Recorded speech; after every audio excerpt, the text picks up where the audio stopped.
Hello friends, this is your friend back with a new fanfic. What if Naruto became the Dark Dragon Emperor and built the ultimate harem with Hinata and Fu?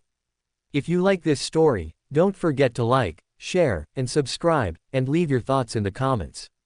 Now, let's begin. Chapter 1. Hiruzen Sarutobi was a tired man. He had retaken the position of Hokage only a year ago, after his successor, now predecessor, Minato Namikaze, died after the disaster that was the Kyuubi attack. Hiruzen sighed as he gazed at the picture of the blonde man. Why did he die when he had so much to live for? He remembered the night clearly. He was sitting in his office writing in his journal while his wife, Bawako, Minato, and his wife Kushina, were in a secret location so Kushina could give birth. Kushina was a Jinchūriki, a container of one of the 9 biju, of the Kyuubi. And when a female Jinchūriki goes into labor, the energy holding their seal together weakens and the biju has a chance to go free. Minato, being the expert seal master that he is, was in charge of holding the seal together while Kushina was giving birth. Everything was set up perfectly. However, something happened and the Kyuubi was freed. And it severely damaged the village, and killed countless civilians and shinobi alike. Minato was able to take the biju out of the village, and seal it away, inside his own son no less. Hiruzen was forced to witness the sealing as Minato put up a barrier around him, Kushina, Kyuubi, and their son, Naruto. The Sandaime was confused as to why Minato felt that he had to do the sealing. He knew how to perform the Reaper Death Seal. All Minato would have to do would be putting the 8 trigrams seal, and he would be able to live with his family. But then again, he never did tell anyone that he could do the Reaper Death Seal now that he thinks about it. When the barrier was lifted, Minato was already dead. The Reaper Death Seal, which summoned the Shinigami, had taken his soul as payment for the sealing, but Kushina was still hanging onto what little life remained within her. The Kyuubi had pierced both her and Minato when it attempted to strike Naruto and prevent itself from being sealed. Both parents had sacrificed themselves to protect their child. Kushina was able to tell Hiruzen Naruto's name, and that both she and Minato wanted him to protect their child. Both of them were dead with a smile on their faces. Hiruzen knew that Jinchūriki were treated harshly, but because Kushina's status as one was kept a tight secret, he didn't know how harshly. The meeting that followed changed everything, for both him and Naruto. Flashback Council Chambers 1 year ago. There will be order in this room.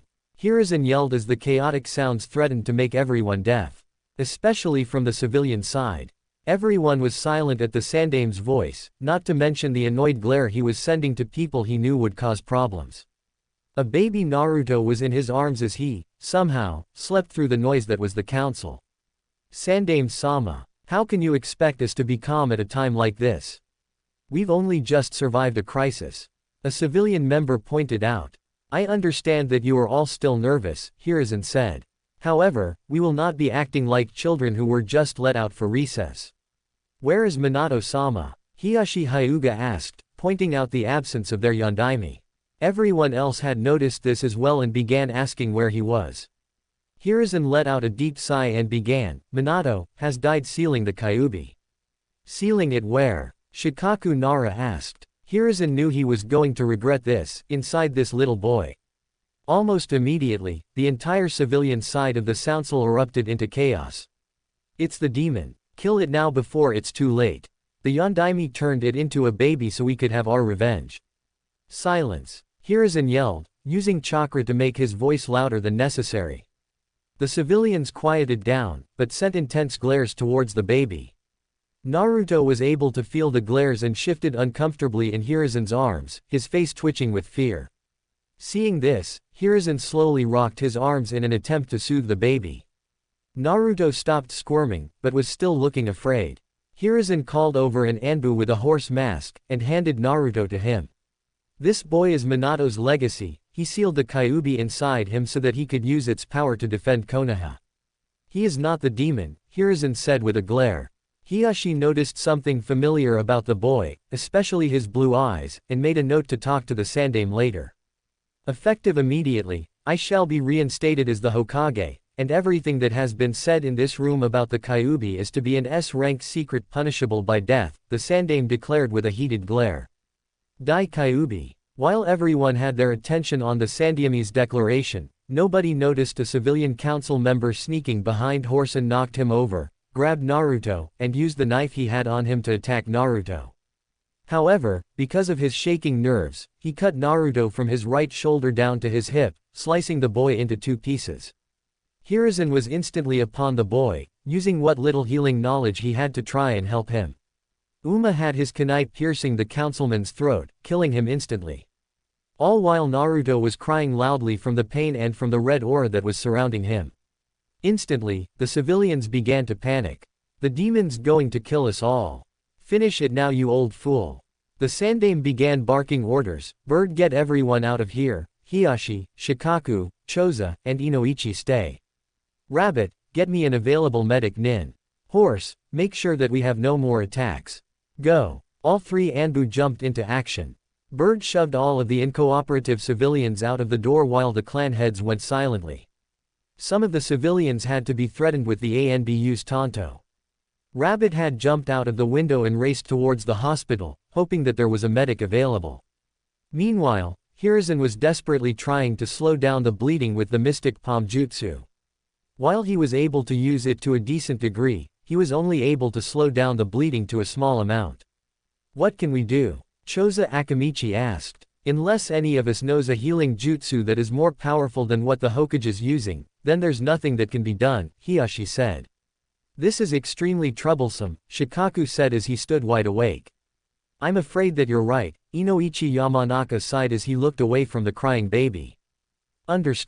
Inside the seal, the Kyuubi was growling in frustration as it pushed its chakra through the seal into his container's body. His 9 tails were waving around in a frenzied manner, showing his hidden nervousness. Human stupidity will never cease to amaze me, Kyuubi growled as one of its tails began to slowly shrink. That Hokage of theirs better come up with something soon. I don't know how long I will be able to do this, he muttered as he continued to push chakra through the cage. Council chamber. Hokage-sama, Rabbit said as he appeared back into the room. There is no available medic, they are all treating victims of the Kyuubi attack.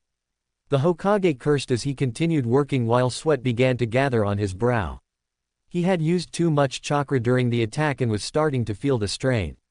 Horse, carry Naruto while I continue to heal him. Everyone, come with us into my office.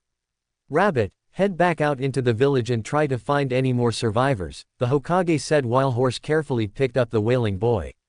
Rabbit bowed and vanished in a puff of smoke. And, please pick up his arm, he added. Inoichi decided to pick up the dismembered appendage since he's seen worse things in the minds of prisoners. The party of 7 slowly made their way to the Hokage's office. Choza opened the door and everyone entered. Hiashi, can you take over the healing while I get what may be able to save him? Horse, I want you to stand guard and make sure that nobody interrupts us. I don't care if it's the Raikudo Sennin himself. Nobody enters. Hiruzen asked. Hiashi nodded and activated his Byakugan while using the healing jutsu his wife had taught him. While Horse handed the crying Naruto to Choza before he exited the room. Let's be thankful that Hitomi taught you a couple of her healing jutsus, Shikaku said as he watched the healing. Hiashi just nodded as he kept concentrating. Hiruzen walked towards the picture of the Shadaime, Hashirama Senju, and picked it off of the wall, revealing a small seal on the wall. He bit his thumb and made a few hand signs and smeared his blood on the wall. In a puff of smoke, came a medium-sized scroll. He placed the scroll on his desk and began to unravel it, searching through the scroll desperately. Here it is. Hiruzen shouted triumphantly while spreading more of the scroll out, revealing what appeared to be a sealing formula. What is it? Shikaku asked as he looked at the scroll. The only thing that may be able to save Naruto, Hiruzen said. Bring him over here. Choza and Hiashi slowly walked over and placed Naruto on the desk. Inoichi placed his dismembered arm next to him. What I'm going to need of all of you is that you channel your chakra through Naruto when I activate this, Hiruzen said as he beckoned everyone around the boy. Hiashi was still healing him, but the injury was starting to get worse. The clan heads and the Hokage placed their hands around the boy and began molding their chakra. Please forgive me Minato, but if I don't do this, Naruto will die. Hiruzen apologized in his thoughts. The Sandame then made several hand sighs before ending on Dragon and shouting, Kinjutsu, Jongu transfer. The scroll began to glow, and hundreds of black tendrils erupted from the seal before they lunged towards Naruto and began to burrow their way inside his body. Everyone began to feel a drain on their chakra and saw that the tendrils were touching their hands while absorbing the chakra at a fast pace. Eventually, Hiruzen dropped down to one knee as he ran out of chakra to give. Following him was Shikaku, Inoichi, and Hiyashi. Choza was able to hang on for a little while longer before he had to pull back, his face covered in sweat. Everyone was forced to watch as Naruto was enveloped in red chakra that the tendrils were also absorbing. They were slowly turning a crimson color as the chakra was absorbed. Inside the seal, even the Kyuubi was feeling the drain on its chakra as the tendrils began to nestle in Naruto's body. All that he had left was 2 taels worth of chakra. This may be draining, but I can see the benefits that this will give the kit. Kyuubi noted as he observed the changes going through Naruto's body.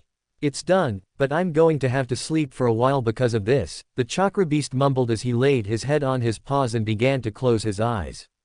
Before he closed his eyes, he thought, I'm interested in seeing how this will play out in the future. I've got my eye on you, kit. With that, the Kyuubi closed his eyes and entered a well-deserved rest. Outside, everyone was taking deep breaths as they tried to recover some of their chakra. They looked and saw that the tendrils had stopped moving through the boy's body, but several of them were still wiggling out of the space where he was dismembered. The tendrils shot out and grabbed his arm before pulling it towards him and stitching the arm back to his body. The arm began to move around as Naruto began to use it normally. He was still crying due to all that happened. What was that? Inoichi asked as he shakily got to his feet. Hiruzen used his desk to get up and said, a kinjutsu that the Shadaime stole from Taki after they tried to assassinate him. What does it do? Shikaku asked as he observed the now sleeping blonde. It turns the person using it into a host for thread-like tendrils and gives them a wide range of abilities, the Hokage explained. What kind of abilities? Shikaku inquired. The Sandaime took a deep breath before starting. It will allow Naruto to absorb the hearts of his enemies and gain their elemental affinity, plus the knowledge of whatever jutsu they might know. I'll have to look through the scroll for any more information. As if he didn't have enough of a burden already, Choza sighed as he pitied Naruto. It wasn't even 2 hours after his birth and already his life was being turned upside down. There is a question I have for you, Hokage-sama, Hiyashi started.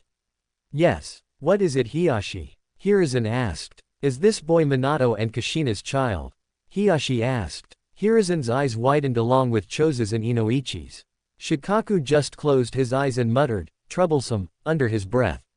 The Sandaime reached under his desk and activated the privacy seals that closed off the room from anyone outside. How did you figure that out? Hiruzen asked. 2 things stood out to me, Hiyashi began. 1. I noticed that Naruto had very distinctive blonde color in his hair, and that his blue eyes were almost exactly like Minato's. And 2. I knew Minato since he was my teammate, he would never ask anyone to give up their child if he was unable to give up his own. Hiruzen sighed as he closed his eyes. Yes, Kushina told me that this was their son, just moments before she moved on. She asked me to protect him to the best of my ability. However, I can't do too much without making it look like favoritism. He could enter one of our clans. After all, we were all friends with Minato and we would want to make sure that his son would be taken care of, Choza suggested. Unfortunately, I can't allow that, the Sandaime said. Why not? Don't you want the best for Minato's son? Inoichi asked. The Sandaime sighed, feeling his age as the years began to weigh down on his body. I can't allow it because if I were to give one clan a Jinchūriki, it would cause a shift in power and create a civil war over who would own Naruto. As much as I hate to admit it, he's right, even though we all want to help Naruto, we need to think about what would happen in the future, Shikaku stated. What about Kakashi? Shouldn't we tell him about who Naruto is? Hiyashi asked. No, think about it, he's already in a depression because he lost both his sensei and Kushina. If he tell him now, he'll fight tooth and nail just to claim ownership of him and practically make him a target because all of the other villages will think that the copycat ninja is training an apprentice, Shikaku said. When will he be told? Choza asked. After he gets out of his depression, he'll be able to handle the situation better when he has a clear head, the Sandaime said. What can we do to help Naruto then? I don't want him to have to go through life without someone to properly help him. You know that those civilians won't keep quiet with the news that he's the Jinchūriki, Inoichi said. Hiruzen put his hand to his chin and said, you three have children, correct? The Ino-Shika-cho trio nodded, and your wife is expecting in 2 months, right?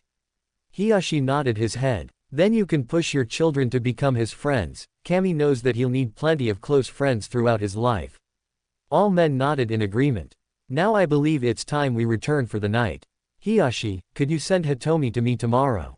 I would like a woman's opinion on how Naruto should be cared for since I'll be taking care of him until the orphanage is repaired, Hiruzen said. Would you like me to tell her about what happened tonight? Hiyashi asked. The Sandaime shook his head and said, I'll take on that task. You all need your rest if you want to lead your clans through this crisis. I trust that you all know not to speak about the events that happened in this office. The only reason I'm trusting you with this information is because you were all Minato's closest friends. No Hokage-sama, all 4 men said. The Hokage then lifted the privacy seals and dismissed the men before he wrapped Naruto in a cloth and held him in his arms, slowly rocking him to sleep. Flashback end. The Sandaime shook his head to get out of his remembering. He looked at the time and saw that it was almost 2 o'clock. Time to see how he's doing, Hiruzen thought as he stood up. The date was October 10th, the Kyuubi festival, or Naruto's birthday to those that cared. The Hokage left the Hokage Tower and walked towards the orphanage that Naruto was placed in. He and the 4 clan heads were planning to spend the day with Naruto while he played with their children. As Hiruzen walked into the orphanage, the caretaker immediately bowed to him. Hokage-sama, we weren't expecting you, the woman said. Hiruzen waved her off and said, It's fine, I was just stopping by to pick up someone. A Naruto Uzumaki. He didn't miss the flash of disgust that passed through the caretaker's face once his name was mentioned. She quickly put on a forced smile and led the Hokage to a room where a small crib was. Inside the crib was a tiny baby with blonde hair and blue eyes. Hiruzen noticed that he was unhealthily thin, and that there were faded bruises on his body. Why is he so thin? And covered in bruises? The Hokage asked, already knowing that the woman would lie. Hiruzen must have been a fortune teller, because the woman said, he refuses to eat most of the food we give him, and the bruises are because he keeps bumping into things when he crawls around. So you just let him crawl around unsupervised? Hiruzen asked, raising an eyebrow to make it look like he was believing the tall tale. Of course not, those are from when he gets out of his crib when he's supposed to be napping, the caretaker said as she believed that the Hokage believed her. Hiruzen knew just how to do 2 things, make Naruto happy and piss off the caretaker, that was clearly doing her job to care for all children. Well, it looks like you're a little genius, aren't you Naruto-kun? Hiruzen said as he picked up Naruto. The small baby just looked at him with a small hint of fear on his face, something that didn't escape the aged Hokage's eyes. Well, we better get going, there are some people expecting us, Hiruzen said as he took Naruto in his arms and left the orphanage, leaving behind a fuming caretaker. She was hoping that the Hokage would get angry at the boy for the lies that she was telling him, but she didn't know that a shinobi was trained to detect lies. Only a trained shinobi could truly hide the truth from the lies. The Hokage then performed a shunshin and appeared at the Akamichi compound where Naruto was welcomed openly. He walked into a large, small in Akamichi standards, dining room where waiting for him was the Ino-Shika-cho trio and their children, and Hiyashi, Hitomi, and Hinata Hyuga were also present. All of the children were in a small play area surrounded by a fence. Like his father, Shikamaru Nara was sleeping in a pile of stuffed animals. Choji Akamichi and Ino Yamanaka were playing with some building blocks, a small smile on their faces. Hinata was just sitting by herself while playing with a small stuffed fox and monkey. Hiruzen walked over to the children and placed Naruto in the play area, where he just nervously crawled over to the pile of stuffed animals and timidly picked up a stuffed from before hugging it gently. All of the adults watched as Naruto moved to a far corner and continued to hug the frog like it was a shield. Hiruzen saw how he would look at the other children with some fear in his eyes. Obviously there was more going on in the orphanage than he was aware of.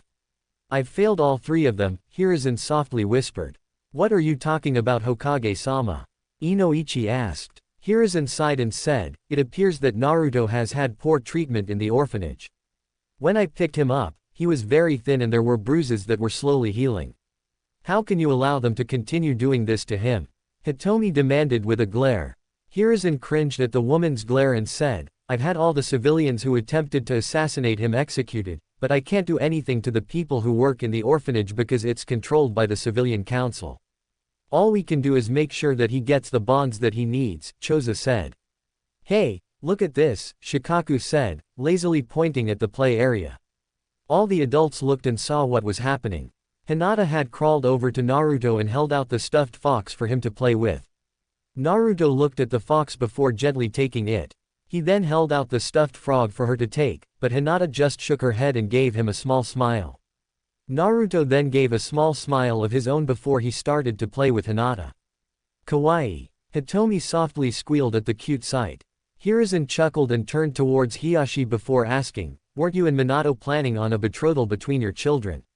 Yes, but we were planning on going over the details after Naruto's birth since he had no free time to spare beforehand, Hiyashi said.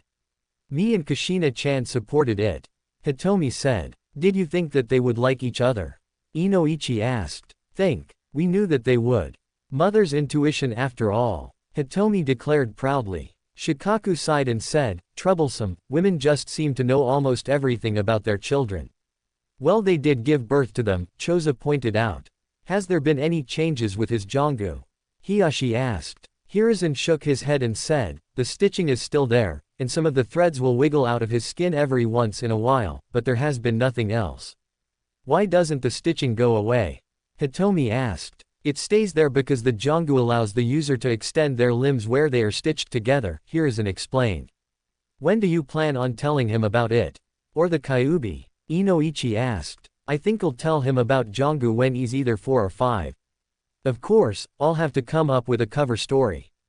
He'll learn about the fox and the real reason he got Jongu when he's a genin, Hiruzen said.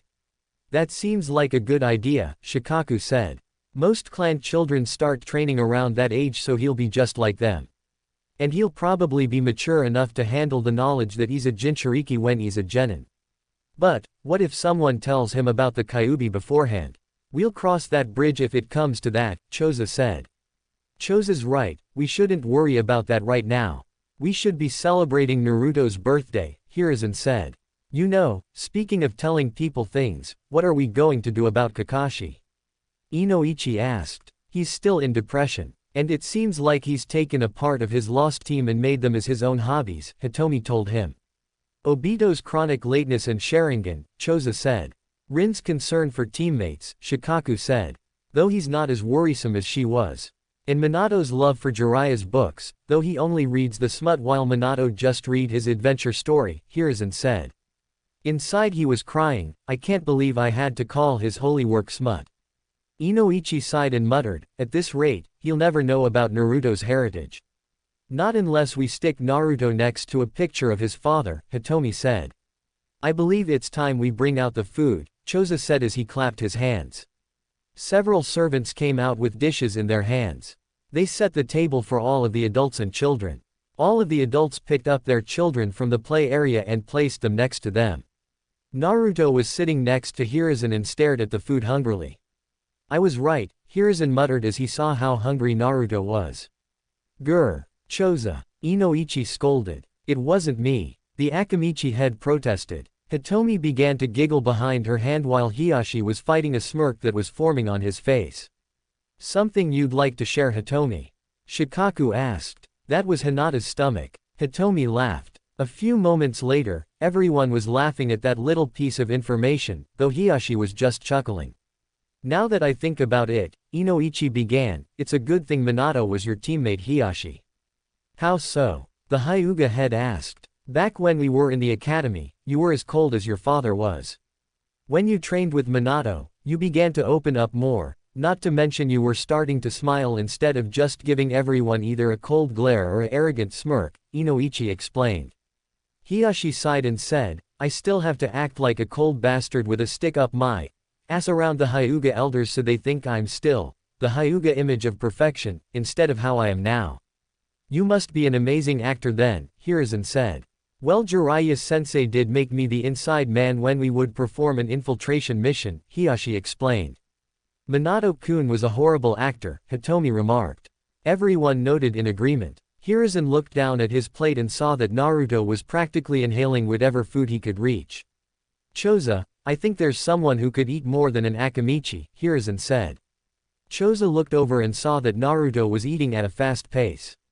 Oh hell no. I'm not losing my title of biggest eater to a baby of all things. With that, Choza began to eat whatever food he could grab. Hitomi had to smack his hand away when he tried to grab a portion of Hinata's. After several minutes of watching the two, Naruto was eventually defeated by the round man. The small blonde yawned before he fell asleep in his chair. Oh Kami, he's going to eat everyone out of house and home. Hitomi cried. Please, just wait until he's introduced to ramen, then we can worry, Shikaku pointed out. It's a cursed Uzumaki gene to love ramen, Hiruzen said. It also doesn't help that Minato was a ramen addict himself. So throughout the night, all of the adults talked about Minato and how they expected Naruto to be just like him. Inoichi pointed out that the Uzumaki personality would always be the dominant thing in his life, making them shiver at the pranks he would perform in the future. They just hoped that they wouldn't be targets of any of them, though Hiyashi said he wouldn't mind if he targeted the Hyuga elders for any of them. Later into the evening, Hiruzen received a message from a small green frog with violet markings. Ah, news from Jiraiya, Hiruzen announced. He said that he's convinced Tsunade to come back to Konoha. But it will take them about 7 months because they are on the far side of Yuki and the boats are in need of repairs. Tsunade-sensei is coming back. Hitomi asked, surprised. How did you convince her? Shikaku asked. I had Jiraiya tell her about Naruto, and I decided to allow her idea of there being a medic nin on each team with her running the training program, Hiruzen said. When did you send Jiraiya after her? Choza asked. It was a month after Naruto was born. He had heard about the attack and raced all the way here from Iwa. He made it here in 2 days. But it takes at least 2 months to get from Iwa to Konoha. Inoichi yelled. Gamabunta, was all that Hiruzen said. Everyone nodded in understanding. They knew that the Toad boss could cover great distances easily, especially if motivated with sake. Later into the night, all the children had fallen asleep, so the adults bid each other goodbye and left to their respective homes. Hiruzen dropped Naruto off back in the orphanage and signaled his personal Anbu guard. Hokage-sama, Cat and Tiger knelt down before their leader. Make sure that nothing happens to Naruto tonight. If anyone comes after him, bring him directly to me, Hiruzen commanded. Hi, Hokage-sama, both Anbu said before they jumped back into the shadows. Hiruzen let out a sigh as he adjusted the hat and began walking to the Sarutobi compound. His thoughts directed towards the future. Chapter 2. Naruto Uzumaki didn't live a good life. He was ignored by most of the kids his age, and hated by most of the adults. The only ones that didn't hate him were the Hokage, and the Ichirakus who ran the ramen stand. He never understood what made him so unlikable to many people. He tried to be nice to others, but they still ignored him. He used to think that it was because of the strange stitches on his side, but then realized that it would be stupid to hate someone because of that. He learned that he would have to hide his sadness since he saw that people seemed to enjoy seeing him suffer. So he just gave everyone a big grin with closed eyes. He kept his eyes closed because he knew that no matter what he did, he couldn't hide the sadness that would show. Currently, Naruto was on his way back to the orphanage after spending the day at Ichiraku. He ate as much ramen as possible without spending all his money. He snuck back in through a hole in his room, before covering it back up with a small rug. Naruto sighed as he climbed back into his rickety bed and closed his eyes. However, before he could fall asleep, he was yanked out of bed by someone. He looked up and saw that it was the caretaker that was dragging him by his arm. Hey, let me go, Naruto cried as he started to struggle, only to get punched in the head by the woman. Shut up you little monster. The nasty woman growled as she opened the door to the orphanage. She then proceeded to throw Naruto into the cold winter night. You've overstayed your welcome here. Now leave and don't come back. With that, she slammed the door in Naruto's face. Naruto just sat there in shock, still processing what had just happened. When he realized that he was just kicked out of the orphanage, he stood up and began to walk into the dark streets of Konoha. The young Uzumaki kept to the alleyways since he knew that it would be a very bad idea to walk out in the open. He wanted to go to Ichiraku's but knew that they would be closed at this hour. He thought about going to the Hokage, however he decided that since he hasn't seen him in over a month that he was very busy. Naruto eventually found a small cardboard box that was under an awning.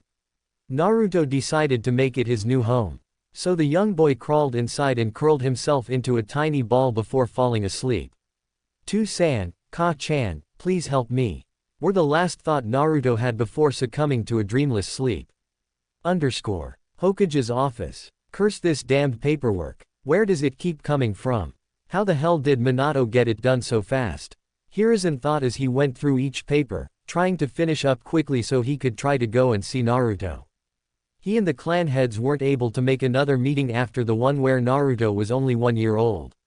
"Those damned council members on the civilian side are keeping me away from Naruto too much," Hiruzen growled as he finished what he considered the last paper for the evening. He sighed as he leaned back into his chair, thinking about how lonely Naruto might have been. He took out his crystal ball and used it to try and find Naruto. First he looked at his room in the orphanage, but it was surprisingly bare of everything. "What?" Hiruzen screamed as he shifted the view around the orphanage until he saw the caretaker throwing all of Naruto's stuff into a bonfire. Hiruzen growled as he desperately searched with his crystal ball for Naruto. The image kept changing to different places in Konoha, but couldn't find him. "This is not good," the Sandaime said as he summoned an Anbu. "Get me Hiyashi Hyuga, Shikaku Nara, Choza Akamichi, and Inoichi Yamanaka," Hiruzen ordered. "Hi, Hokage-sama," the Anbu said as he vanished in a puff of smoke. Several minutes later, the aforementioned men walked through the door and saw that their leader was in distress. "You called for us, Hokage-sama?" Shikaku asked. "Hi, I wish it was on better terms, but I have some grave news," Hiruzen said as he sighed. "What is it?" Choza asked. "Naruto's gone missing," Hiruzen said. That shocked all of the clan heads to the core. "What happened?" Hiyashi growled. He had already lost his brother earlier in the year, and maybe the respect of his nephew. He wasn't going to lose the only connection with his best friend. "I suspect that he was kicked out of the orphanage tonight, but I haven't been able to locate him at all, and I've been looking through the crystal ball for the past half hour," Hiruzen said. "You know for a fact that Tsunade's going to thrash people for this when she gets back from that gambling fair," Choza said. "Maybe we could blame it on Orochimaru, that'll take care of a problem for us," Shikaku muttered. They all shared a chuckle at that before turning serious again. "Do you want us to go and try to find him?" Choza asked. Hiruzen shook his head and said, "You should just send out your most trusted clan members, or in Hiyashi's case, most trusted branch members. It would look too suspicious if you were to go out and look yourselves." "Yeah, but we're going to leave Tsunade to you," Inoichi said as he and the other clan heads rushed out of the room before Hiruzen could protest. "I better start going over my will," the Sandaime thought as he reached into his desk and pulled out a scroll. "I, Hiruzen Sarutobi, hereby leave my entire Ika Paradise collection to my son Asuma Sarutobi." 1 month later. Needless to say, Tsunade was royally pissed, and the Hokage didn't die. Though he was admitted to the hospital for a week after Tsunade put some strain on his old heart, and then making him completely better. Naruto was found at this time. Tsunade was on another search for him when she heard crying coming from an alleyway. Inside the alley was everyone's favorite blonde besides me crying in his sleep. Tsunade brought him to the Sandaime who, after managing to convince Naruto, got the young Uzumaki a small apartment. Tsunade wanted to adopt him, but that fell under the jurisdiction of the civilian council, who made it their life's mission to make Naruto's life a living hell. Currently, Naruto was in his bedroom asleep in his bed. His life had gotten somewhat better when the Hokage got him his apartment. It wasn't much, but it was more than he ever had. There were 3 rooms, his bedroom, kitchen, and bathroom, all of them being something that he appreciated when he started living here. Naruto woke up to the sunlight managing to find its way to his closed eyes. The young blonde rubbed his eyes and slowly got out of bed. He made his way to the bathroom where he proceeded to splash his face with cold water to effectively wake him up. He then went back into his bedroom and changed into his black shirt with a red spiral on it, and some forest green shorts. "Ah, I'm hungry," Naruto mumbled as he walked into the kitchen and pulled out a bowl, some cereal, and a gallon of milk. After having a filling breakfast, Naruto then went out to his balcony and took in the fresh air. What a nice day. I think I'm gonna go and see how Gigi's doing, Naruto said as he ran back inside and put on his sandals before running out and locking the door behind him. Naruto then proceeded to run towards the Hokage tower where he knew the Hokage would be, especially since it was almost 10 o'clock in the morning. I wonder if I can get him teach me some jutsu today, Naruto wondered as he walked down the street. He continued on his way until he felt the hairs on the back of his neck standing on end. He started to look around and saw that the people were either ignoring his existence, or glaring at him with pure hatred. Naruto just put on a smile and continued walking down the street. Deep down, those glares did affect him, but he had no other idea of how else to deal with it. However, today was going to change Naruto's life. As soon as he passed an alleyway, he was grabbed and pulled inside. Before he could scream out, he felt a pain on the back of his neck before everything went dark. Sometime later, Naruto groggily opened his eyes and saw that he was in a forested area tied to a wooden post. He looked around frantically and tried to get free of his bonds. "So you're awake," a voice said. Naruto turned his head to see a young man with black hair and dark eyes. He was dressed in a regular Chunin's attire and had nothing standing out. What do you want?" Naruto asked, afraid of what this man wanted from him. "I want my revenge. You killed a lot of my friends and I'm gonna avenge them," the Chunin said as he stalked forward, kunai in hand. But I didn't kill anybody," Naruto protested as he struggled harder. "Yes you did, you demon," the Chunin shouted, losing all of his composure. "You crushed hundreds of people with your paws and ate the remains. You almost destroyed the village and its people. I'm going to make sure that you never get the chance to do it again." "No. Please. I'm sorry," Naruto cried as he struggled harder, starting to get extremely desperate. The Chunin wore a malicious grin on his face as he raised his kunai in the air, ready to stab Naruto with it. Naruto closed his eyes tightly and felt a strange sensation in his right shoulder. He felt it rip apart painlessly and felt like a part of him was darting forward.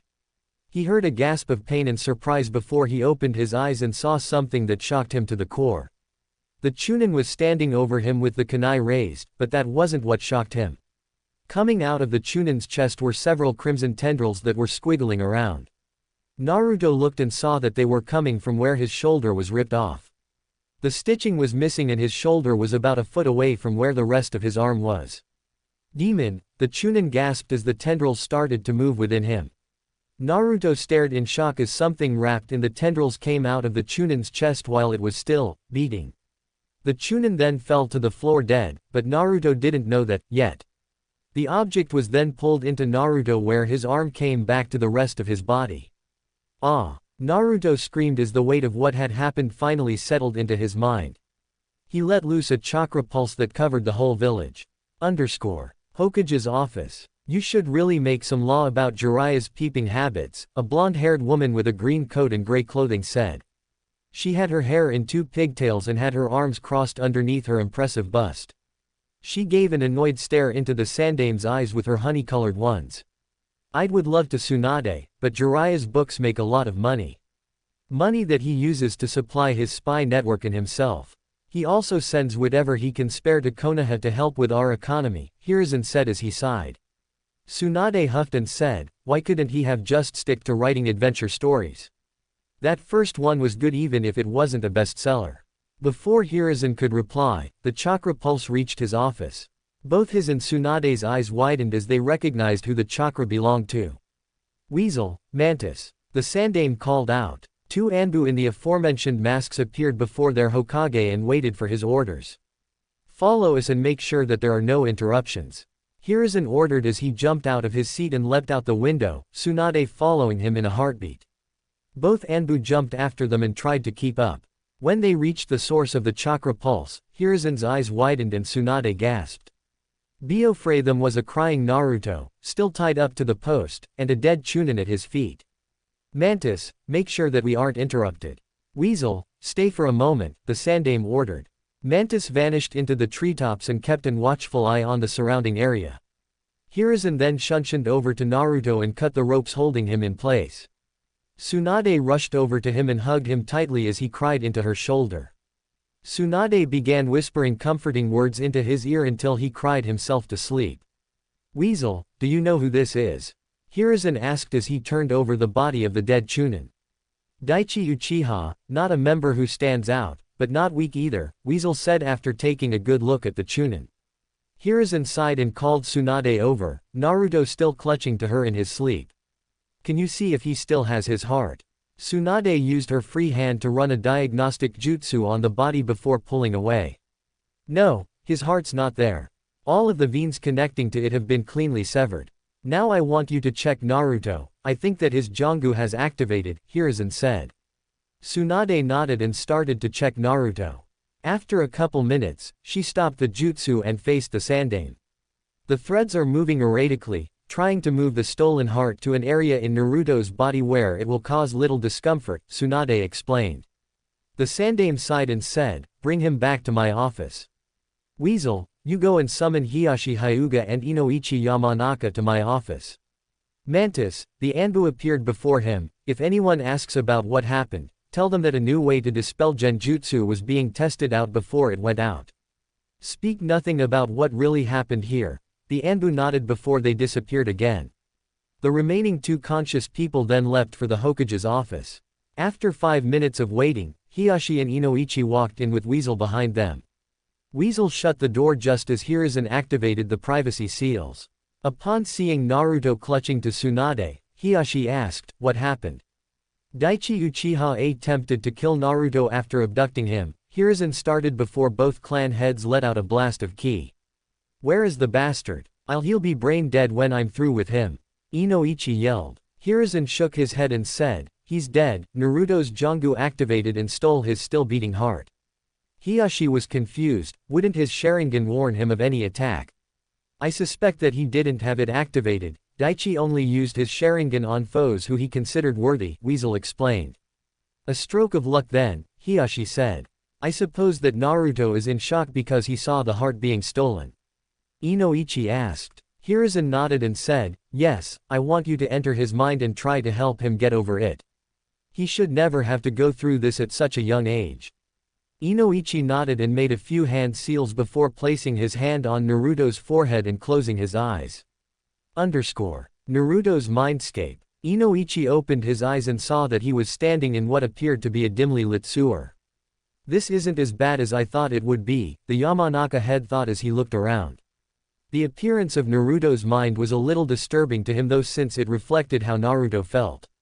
His own mind was a nice and peaceful forest, and his daughter Ino's was a field of flowers. Naruto's mind only showed that he was lonely and depressed. Inoichi then decided to walk deeper into Naruto's mind in order to find him. After what felt like an eternity of walking, he reached a giant cage that had a piece of paper on it with the kanji for seal on it. Is this what I think it is? Inoichi thought as he peered inside. He was met with a giant red eye that lazily stared at him. You're not my jailer, a booming voice said as Inoichi realized what he was seeing. Kei Kyuubi, Inoichi gasped as he saw the Biju fully illuminated behind the cage. The only thing that confused him was the fact that he only had 5 tails and what appeared to be the stump of a 6th.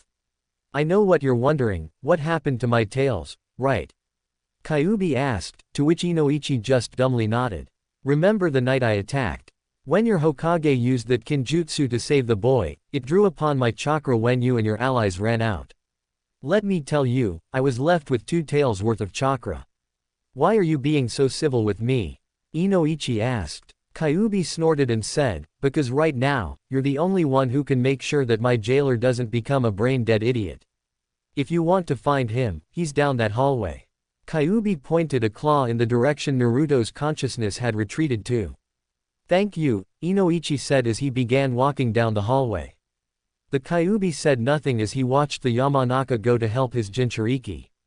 Inoichi walked down the white hallway until he reached a door. Seeing that it was the only way to go, he opened the door and was blinded by a bright light. When he opened his eyes, he saw that he was at one of the training grounds. This must be where Naruto was taken to before, Inoichi mused as he walked and saw the events that happened when Naruto was abducted. Inoichi was then blinded by a bright light before he saw that the events were repeating themselves over and over again. Having enough of this, the Yamanaka head walked towards Naruto and cut the ropes holding him in place, stopping the memory. Who are you? Naruto asked, shivering in fear. Inoichi, seeing how frightened he was, knelt down in front of him and gave him a friendly smile. My name is Inoichi Yamanaka, and I came into your mind to help you. Me. Naruto was confused. This stranger wanted to help him. Most strangers just hated him for no reason at all. Yes, I understand that you are feeling very scared right now, Inoichi said. IIKK killed someone, Naruto said as he began shaking again. Inoichi sighed and said, yes you did, and you're never going to get over it. But you have to understand, if you didn't defend yourself, you would have been either seriously hurt or dead. Naruto stared at him in shock as he continued, people never get over their first kill, but you have to find a way to move on. People make hobbies to try and do it. A person I know is always late to any meeting, do you know why? Naruto shook his head. Because that's how he copes with his problems. I think I understand what you're saying, Naruto said. Inoichi smiled and said, good, now how about we go back to the real world? The Hokage is very worried about you. And I know you have some questions for him. Naruto nodded and Inoichi placed his hand on his forehead and both of them closed their eyes. Sandame's office. Both of the male blondes opened their eyes to see that they were back in the Hokage's office. Naruto looked and saw Hiruzen speaking with the blonde woman that found him when he was alone, a person with white eyes, and a teenager in a mask. We're gone for 5 minutes and you forget about us already? Inoichi asked as he gained the attention of everyone in the room. Naruto-kun. Hiruzen shouted as he appeared next to his surrogate grandson. Hi Gigi. Naruto said as he gave the old man a hug. He then released the Hokage and saw that the blonde woman before she scooped him up in a bone-crushing hug. You're alright. The woman cried as she continued to smother Naruto. Breathing. Naruto gasped out as his face turned blue. The woman realized that she was choking him and quickly let go. Naruto took a deep breath and got his breathing back under control. Hi pretty lady. I'm sorry I don't know your name, Naruto said. Tsunade chuckled and said, my name's Tsunade, don't you remember me? I was the one who found you when you were living in the alleyway. Naruto scrunched up his face in thought for a moment before saying, I think I remember you, you look familiar. Thank you for helping me get a home. Naruto, Hiruzen started, do you want to talk about what happened earlier? Hearing this, Naruto's face fell, yeah, what were those things coming out of my arm? Hiruzen sighed and said, to explain it clearly, I would have to talk about the day of your birth. We had just survived the Kyuubi attack and were recovering. We had discovered an enemy spy who was attempting to leave Konoha with the information that we were at our weakest. We had him on the run before he picked you up from one of my shinobi who was taking you to the hospital and used you as a hostage. We had confronted him and made a deal, you would be released and the ninja would go free. However, he had sliced you where your stitching was before dropping you and attempting to flee, but an Anbu was able to kill him. In order to save you, I was forced to use a kinjutsu that the Shadaime stole from Takigakure. They attempted to assassinate him.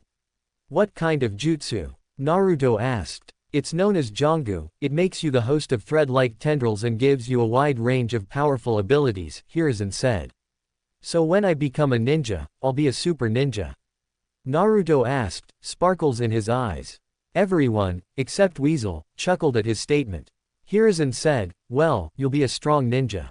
Just think of yourself as someone who holds a unique Kekkei Genkei. So what can I do with Gyo? Jin, whatever it's called. Naruto asked. It's called Jongu. G-on-Gu. And you can do whatever you want with the tendrils since they respond to either your will, or they can act automatically when you're in danger, Hiruzen said. Wow. Can it do anything else? Naruto was bouncing on his feet now. The Sandaime sighed and said, there's one more thing that was listed in the scroll, but I don't know if you'll like it. Why not? Is it really bad? Naruto asked, getting a little scared now. No, it's just that you might be disturbed by this, Hiruzen said before explaining the last part of Jongu. You can take the hearts of your enemies and steal all of their abilities and elemental nature. Like I did before, Naruto whispered. Yes, but this part of the ability has a positive effect for you, Hiruzen said. Naruto looked at him in confusion, what would be good about taking people's hearts? By stealing people's hearts, you can become like a cat, meaning that you will have multiple lives, Hiruzen explained. So, I could still live even if I die? Naruto asked. Yes, but you will have to sacrifice a heart in the process. So you will want to be careful and try not to lose all your hearts, Hiruzen said. Naruto then looked at him and smiled, so can you teach me how to use it? Hiruzen smiled at Naruto's attitude and said, of course, that was what I wanted to do after I told you about this. And these people in the room are going to help you today. Naruto turned and saw Hiashi observing him before he jumped behind Tsunade and screamed, "Ah! It's another man with scary white eyes." Another, was the thought that went through the heads of most of the room's occupants. Naruto, when did you see someone with scary white eyes? Hiruzen asked, sending an apologetic look at Hiashi who waved it off. It was when I went to the park last week, Naruto started. Ayame Ne-chan was sick so Ichiraku's was closed for the day. I turned the corner and bumped into a man with those eyes. He demanded that I apologize, and when I said that he was the one who bumped me, he poked me in the arm and I couldn't move it. I went to yell at him and his eyes grew big and he glared at me before I ran back home. Well, it seems like Naruto didn't have a good first meeting with the Hyuga clan, Inoichi said. Hiashi sighed and knelt down to Naruto's level. I hold no ill will against you, Uzumaki-san. I can understand that members of my clan can be difficult at times. I will take care of the issue when I find out who it was that attacked you. Naruto stared at Hiashi for a moment before saying, okay. But I have a question, how are you going to help me with my Jongu? My clan possesses a Kekkei Genkai called the Byakugan. It allows us to see a person's chakra network and it lets us see far away and through objects, Hiashi explained. What about him? Naruto asked, pointing at Weasel. You may remove your mask, the Sandaime said. Weasel reached up and took his mask off, revealing himself to the group. He had dark eyes like Daichi and had lines running down the bridge of his nose. This is Itachi Uchiha, a prodigy of the Uchiha clan, Hiruzen said. So he's going to use his Sharingan? Tsunade asked. What's that? Naruto asked as he listened. Hiruzen turned to the young blonde and said, the Sharingan, like the Byakugan, is a Kekkei Genkai that is associated with the eyes.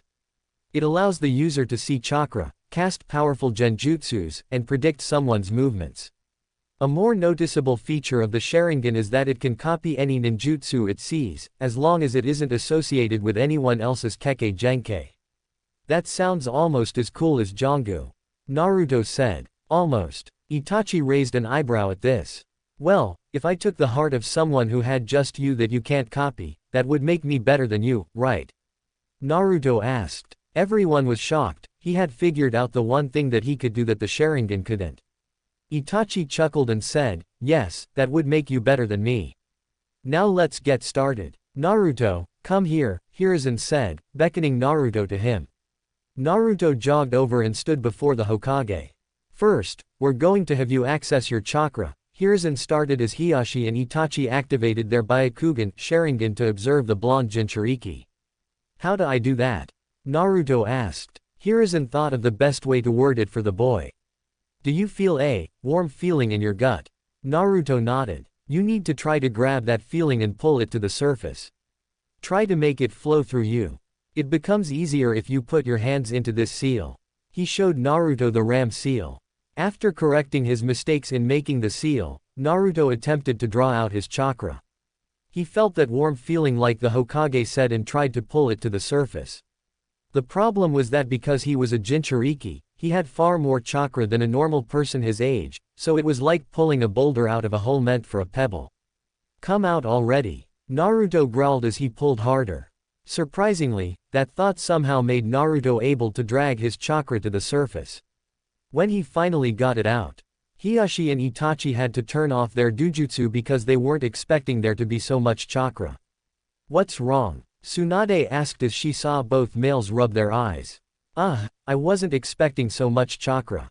It merely disoriented me for a moment, Hiashi said. As am I, Itachi said as he blinked rapidly to get the spots out of his vision. Sorry. Naruto said, uncertain of what to do. There's no need for apologies, Naruto-san, Itachi said. Indeed, we just didn't expect you to have so much chakra, Hiashi put his 2 cents in. Is that a good thing? Naruto asked. It's a very good thing, a ninja who has more chakra is able to perform more jutsu, maybe more powerful ones, Hiruzen said. Ha, I knew I was awesome. Naruto cheered. It's Kushina with Minato's looks, were the thoughts of everyone except Itachi. Once Naruto calmed down, Hiruzen then tried to get him to do the next lesson. Now that you've got access to your chakra, we should try to get you to control your Jinchūriki to some degree, Hiruzen said. But I don't think that it would be a good idea to try it here. Why not? I'm ready to go, Naruto declared. Hiruzen chuckled at the blonde's enthusiasm and said, that's why we have training grounds. Tsunade, can you take over trying to get his Jinchūriki activated? I'm afraid I can't since I'm behind on my work. Hiruzen glared at the pile of paperwork that was mocking him with its height. Tsunade sighed and said, alright sensei, I'll tell you about our progress later. You men follow me to training ground 27. She then grabbed Naruto's shoulder and vanished in a shunshin. The rest of them followed, leaving Hiruzen alone. He then pulled out a little orange book and flipped it to a certain page before giggling pervertedly. Okanoko-chan, you're so dirty. Training ground 27. Tsunade appeared in a puff of smoke with a stumbling Naruto. Oh, I think I'm gonna be sick. Naruto ran over to a bush where he proceeded to introduce the shrub to his eaten breakfast. Tsunade's sweat dropped and thought, maybe I should have just jumped here instead. You alright Gaki? Why yeah, that was just uncomfortable, Naruto said as he leaned on a tree for support. I remember when Jiraiya-sensei taught us the shunshin. Minato was the only one who was able to keep his lunch down the longest, Hiashi said as he and the other appeared behind Tsunade. So how am I gonna do this? Naruto said as he recovered. Well, Tsunade started as she pulled out a small scroll, opened it, and began to read from it. First you have to gain control of the tendrils that are in your body. So just close your eyes and try to feel them as they move throughout you. Naruto did as instructed and after a few minutes of concentrating, he opened his eyes and voiced his frustrations. I can't feel anything. It's just not there, Naruto complained. Try fluctuating your chakra, Itachi said as he activated his Sharingan. Naruto just gave him a funny look, not understanding what he wanted him to do. Itachi, realizing his mistake, said, what I want you to do is, make your chakra move around wildly to try and get a reaction out of the Jinchūriki. Naruto nodded his head and closed his eyes. This time he made his chakra move around in an erratic manner before he felt it start to move to his right forearm. His arm then felt a little numb and heard a few gasps. He opened his eyes to see that several tendrils were moving in and out of his forearm without leaving any sort of mark that they had emerged when they went back in. Awesome! Naruto shouted as he saw his progress. I didn't expect him to do it so quickly, Inoichi said. He's just like Minato, able to get the gist of any technique in only a few tries, Hiashi thought as he watched Naruto make his tendrils dance through the air, making shapes or animals. I think I've got the hang of this. Naruto said. Well, you can use what sensei wrote down as the basic control, Tsunade said as she read the scroll. When you have a better control over it and are a little older, you can start on some of the complicated stuff. Ah, I want to work on it now. Naruto whined. Yet, he's got Kushina's attitude. Always wanting to do the hard stuff right away, Hiashi thought, silently chuckling to himself. I think that you've done enough work for today, now how about I treat you to some ramen? Tsunade said the magic words. Ramen. Naruto yelled as he clung to Tsunade's leg. To Ichiraku's. Alright. Just get off. Tsunade yelled. Chapter 3. Naruto sighed as he leaned against the tree he was using as a target. The bark was littered with slash marks and punctures, like a bunch of other trees that were in the area. He was working hard mastering his Jinchūriki and making new ways to fight with it. He had made a bunch of new attacks to use, especially with his new ability. He remembered when the Hokage helped him learn this new part of the Jinchūriki. Flashback 3 months ago. Ah, Naruto-kun, I was expecting you, Hiruzen said as he saw the blonde walk inside. You were? Naruto asked as he entered. Hiruzen smiled and said, yes, I was wondering if you would like to learn another ability of the Jinchūriki. Don't you know me by now, Gigi? Of course I want to learn a new ability. Naruto shouted as he practically bounced off the walls. Hiruzen chuckled and said, excellent, we'll leave for my personal training area in a few minutes. Why? Why don't we just go now? Naruto asked. I've been signing a lot of papers today and my hands are a little numb. I would like to have some feeling in them before we start training, Hiruzen said as he glared at the pile of finished paperwork. Okay, there was something I had to tell you anyway, Naruto said as he took a seat. What is it? Hiruzen asked. Naruto pulled back the sleeve of his right arm and showed the Sandaime that there was stitching in the middle of his forearm. What happened? Hiruzen asked, thinking that Naruto was attacked. Naruto rubbed the back of his head and explained, well, I was thinking about the abilities of my Jinchūriki and remembered that I could extend my limbs at the stitching. So I was thinking that it would be really cool if I could shoot my arm out at someone.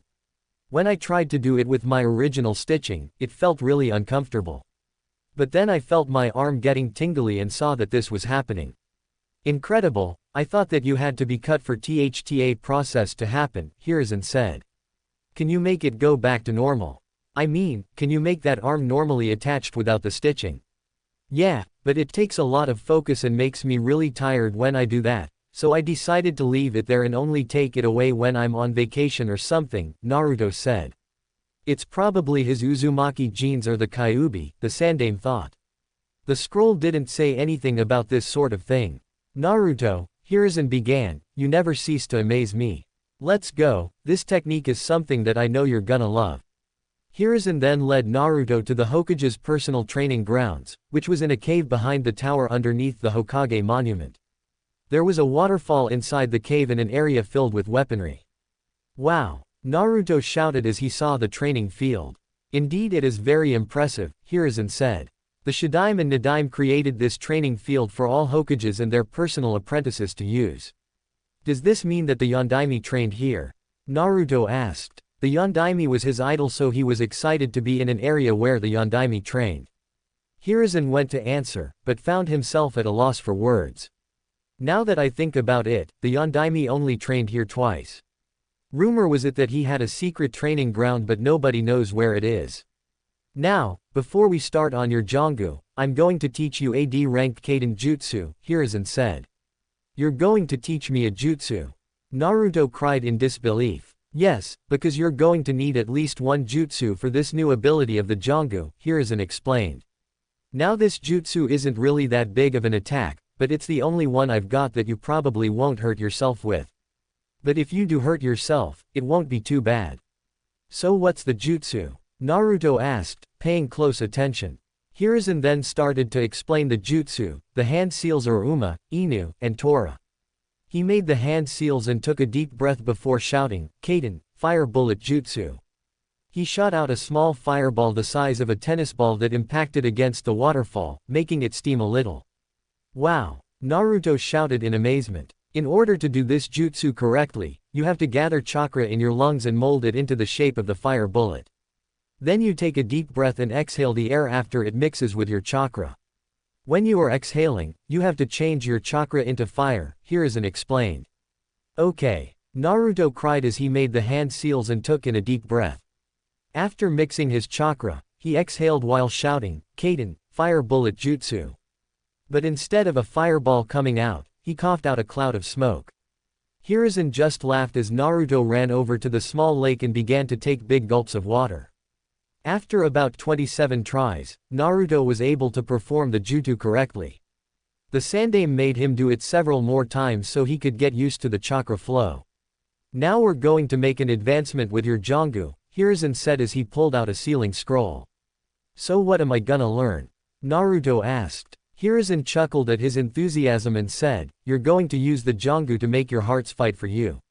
Huh? Naruto didn't understand what he was saying. The Sandaime sighed and said, you can make the threads come out and make a body for the heart you stole to fight alongside you. I still don't get it, Naruto said as he ratcheted the side of his head. Hiruzen then tried to explain it though another approach, pull off your arm and have a bunch of threads come out. Naruto did as instructed and a fair amount of threads came out and formed a sphere the size of the hat Hiruzen was wearing. Now, can you feel your second heart? Naruto nodded. Try to move it into that sphere. Naruto closed his eyes and concentrated. He felt the heart within his body and willed the threads to move it. He could feel the heart as it went up his arm and towards where his arm detached. Naruto opened his eyes and saw the heart, still covered in crimson threads, as it was absorbed by the sphere. The sphere then shuddered as he began to detach from Naruto and it fell to the floor in a quivering mess. Did I do something wrong? Naruto asked as he started to worry. No, what you need to do now is place your hand on the threads and make the heart go into a mask. After I place it on the threads, I'll explain afterwards, Hiruzen said. Naruto nodded and waited for the Hokage to pull out the mask. The Sandaime opened the scroll and pushed some chakra into it, making a mask pop out. It was a fox mask with red markings on it. The mask also had a movable jaw. Was filled with sharp teeth. Hiruzen placed the mask on the mass of threads and Naruto placed his hand next to it. Naruto directed the heart to go into the mask, and removed his hand once he felt that the process was done. Now you should have the threads take the shape of whatever animal you want, Hiruzen said. Though, you should have it take the shape of a fox since that's the mask we put on it. Naruto nodded again and focused. The threads began to squirm around before they started to take shape. After a few moments, standing before them was a mass of crimson threads in the shape of a nine-tailed fox. It had rabbit-like ears that were curved, and the fox mask that was placed on it moments before. Wow, I didn't know I could do that. Naruto exclaimed as he watched the construct as it stood there like a statue. It's a special ability that the Jongu is capable of, Hiruzen began. You can animate the threads that your stolen hearts reside in so they can assist you in battle. However, it can only use the element of the heart that is inside it. This just makes me even more awesome. Naruto shouted as he ran around his new construct. Though I have to ask, why make it look like the Kyuubi? Hiruzen asked, getting a little nervous. Simple, I want it to look scary. That way my enemies will be too busy being afraid and I'll be able to beat them up. Naruto told him. Hiruzen sighed, he should have known that that was the reason. End flashback. Naruto had learned to perform his jutsu though it was very hard to do. He failed at it many times until he was able to get the jutsu to work correctly. He currently had the mask stitched to his mask by a long line that went across the upper portion of his back towards his right shoulder. Of course, he was forced to go through a small wardrobe change because of his new additions. Thankfully, Hiruzen had his personal tailor make the clothes for the blonde. He was now wearing a specially made vest that left his back bare so his mask creature could get out faster. It was black with a red swirl on his chest and dark orange flames on the bottom of the vest. To cover up his mask and stitching, he wore a black trenchcoat that had a belt tied at the waist. He was wearing black ninja pants with ambush shin guards attached to them. On his feet were his blue sandals. Naruto decided to take a walk through the forest and enjoy the relaxing breeze. As Naruto walked through the forest he could see the shapes of some people that were in the distance. As he crept closer, he could hear what they were saying. So you're a member of the Hyuga clan. A male voice said. Naruto got closer and saw 3 boys about 2 years older than him surrounding a little girl that was his age. He couldn't get a good view of her, but she appeared to have dark blue hair and was dressed in some formal robes. Why yes I am, a soft, timid voice, probably the girl's, replied. Oh, do you gonna think that we're not worthy of your attention? A second male asked. No, I didn't say that, the girl trailed off. Hey guys, let's show her that we're better than her stuck-up clan. The first male's voice suggested. Yeah, the other 2 agreed. The next thing Naruto knew, they were pushing the small girl around. Stop it, the girl cried. But alas, her piece fell on deaf ears. That's enough, Naruto said as he stepped into the clearing. The boys stopped harassing the girl and let her fall to the floor. She looked up to see her savior, but Naruto wasn't looking at her yet. He would do so when he was sure that these bullies were going to leave. Hey, this is the kid my parents said to stay away from, the third bully said. Yeah, mine said that he was a demon in disguise, the first one whispered. Demon. But he looks like a regular person, the girl thought as she stared at Naruto. If you have to pick on someone younger than you, then you are really pathetic, Naruto said. This angered the boys and the leader stepped forward. Come on guys, there's one of him and 3 of us, we can take him. Yeah, you're right. The 3 of them then charged Naruto. Naruto sighed and said, just because there's more of you, it doesn't mean that you'll win. Then he got to work cleaning up the garbage. He grabbed the fist of the first bully that came flying towards him and threw him over his shoulder. He sidestepped the second bully and tripped him before he ducked under the third one's punch and elbowed him in the gut, making him double over in pain. "You're outclassed, get out of here," Naruto said as he glared at them.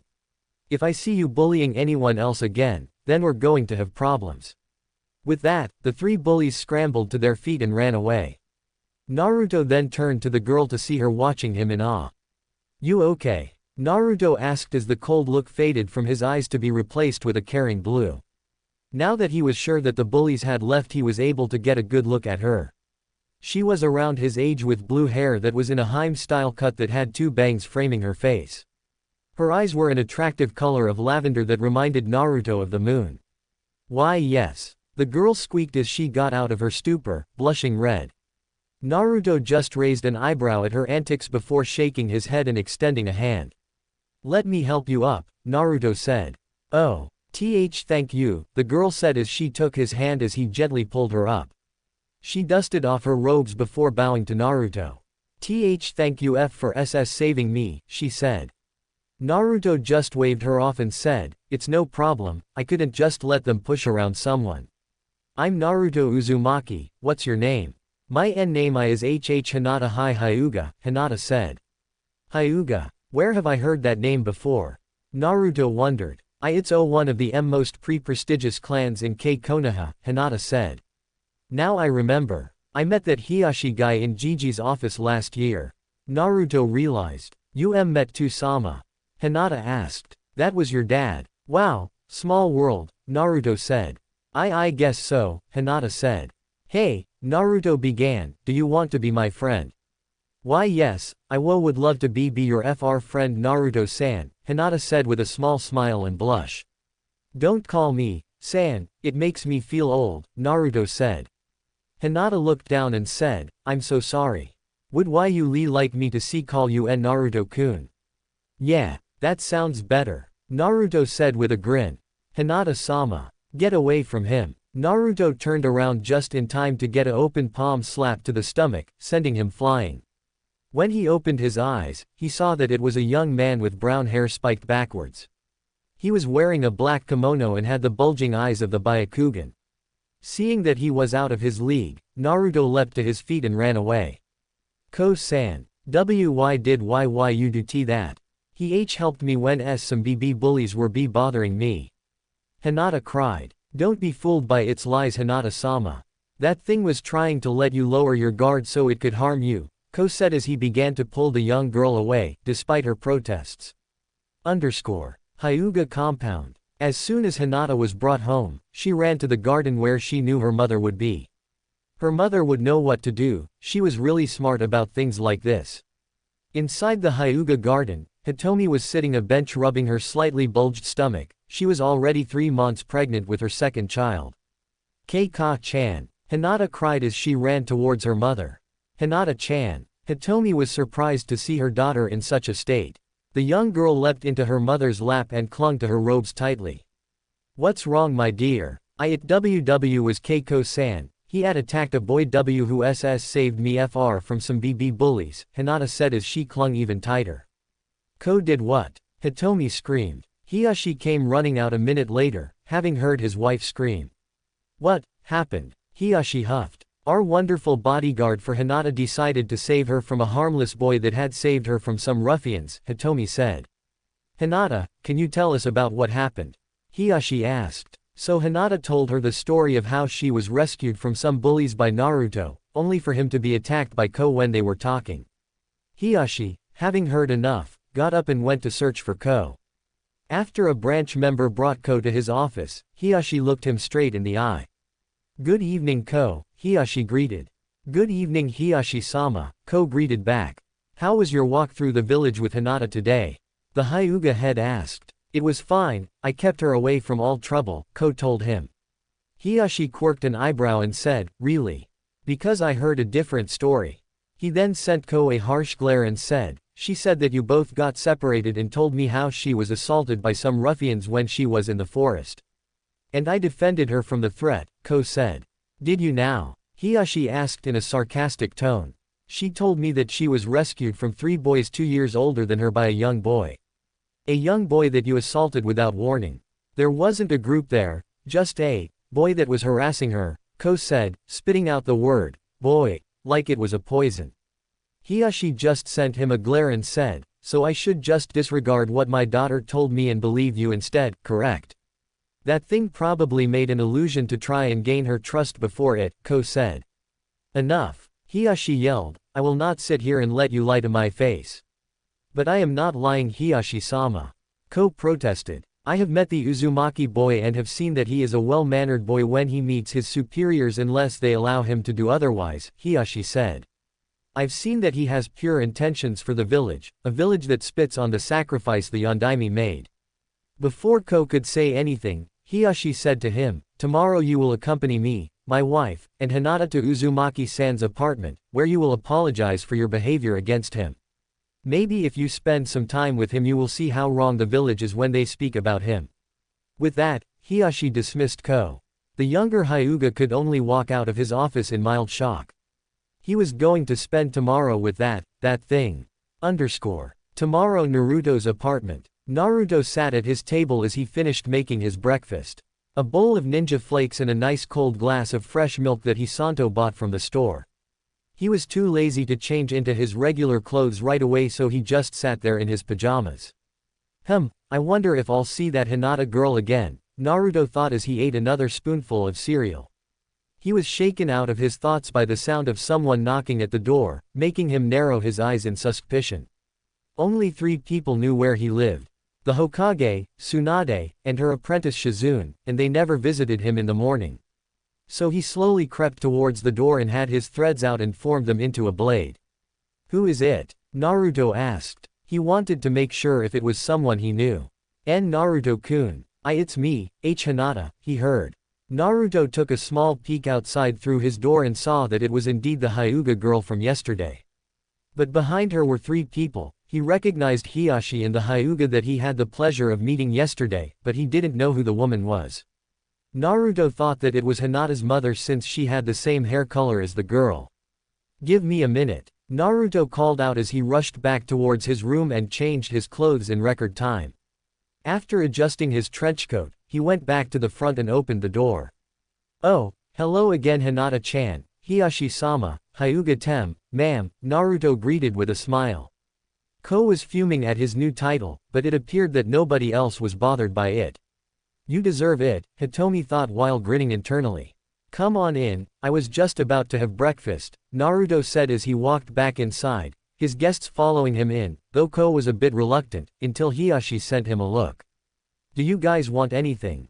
All I've got is ninja flakes and ramen, Naruto asked as he walked towards his refrigerator. No thank you Naruto-san, we've already had breakfast, Hitomi said. Oh, okay, Naruto said as he turned around and sat in his chair. So why did you come over? I mean, I'm not the type of person to get so many visitors, especially in the morning. Ko here has something that he would like to say to you, Hiyashi said as he gave Ko a look that said, be nice or we'll have problems. Ko took a deep breath, he couldn't believe that he was going to do this. I am sorry for attacking you yesterday Uzumaki-san, I thought that you were attacking Hinata-sama, not helping her. Naruto shook his head and said, it's fine, you were just doing your job like I was when I saw her being bothered by those jerks. And what would your job be? Hitomi asked. If I'm gonna be Hokage one day, I have to make sure that there's no more bullying. It's not a nice thing to do, Datbeo. Naruto said. Why you want to be Hokage? Hinata asked. Yeah, the Hokage's the strongest person in the village, so that's a place for me, Naruto told her. Hiyashi was indeed thought for a moment before suggesting, Hinata, why don't you and Naruto go and walk through the village for the day? Are really to-sama? Hinata asked, shocked that he would allow this. Hiyashi nodded and said, you should take the time to get to know your new friend. Thank you to-sama. Hinata stammered out as she went to the front to put her sandals on. Naruto stared at Hiyashi for a while before asking, can you lock the door on your way out? Of course, Hiyashi said. Okay, Naruto said as he went to put his sandals on. He then rushed back into his room and placed Gama-chan in his back pocket before he left with Hinata. Ko, Hiyashi started, in order for you to get a better understanding of Naruto, You will tail them and will not interfere with anything unless they are being harmed by civilians or drunken shinobi. Ko looked appalled for a moment before nodding and rushing after the two children. Are you sure that's a good idea, Hiyashi-kun? Hitomi asked. It's the best one I can think of at the moment, Hiyashi said. Training Ground 27. Naruto had led the Hyuga heiress towards his personal training grounds. Ko had followed them and was wondering what Naruto was up to. Naruto-kun, why are we here? Hinata asked. This is my personal training grounds, Naruto stated as he waved his arms out. Why we're here is because I want to show you something. What is it? Hinata asked. Can you keep it a secret? Naruto asked. Why yes, ICC can, Hinata said. I'm gonna show you my special jutsu, it's something that I got after I was born, Naruto explained. What kind of J-jutsu? Hinata asked. A kinjutsu. Naruto then went and told her the same story the Sandaime told him when he first discovered the Jongu. By the time he was finished, Hinata was at tears and hugged him saying that nobody had to go through that. Can I see it? Hinata asked. Sure. Naruto replied as he pulled back the sleeve of his right arm and revealed his detachable limb. He then pulled off his forearm and Hinata watched in amazement as the crimson threads came out and stowed connected to the limb.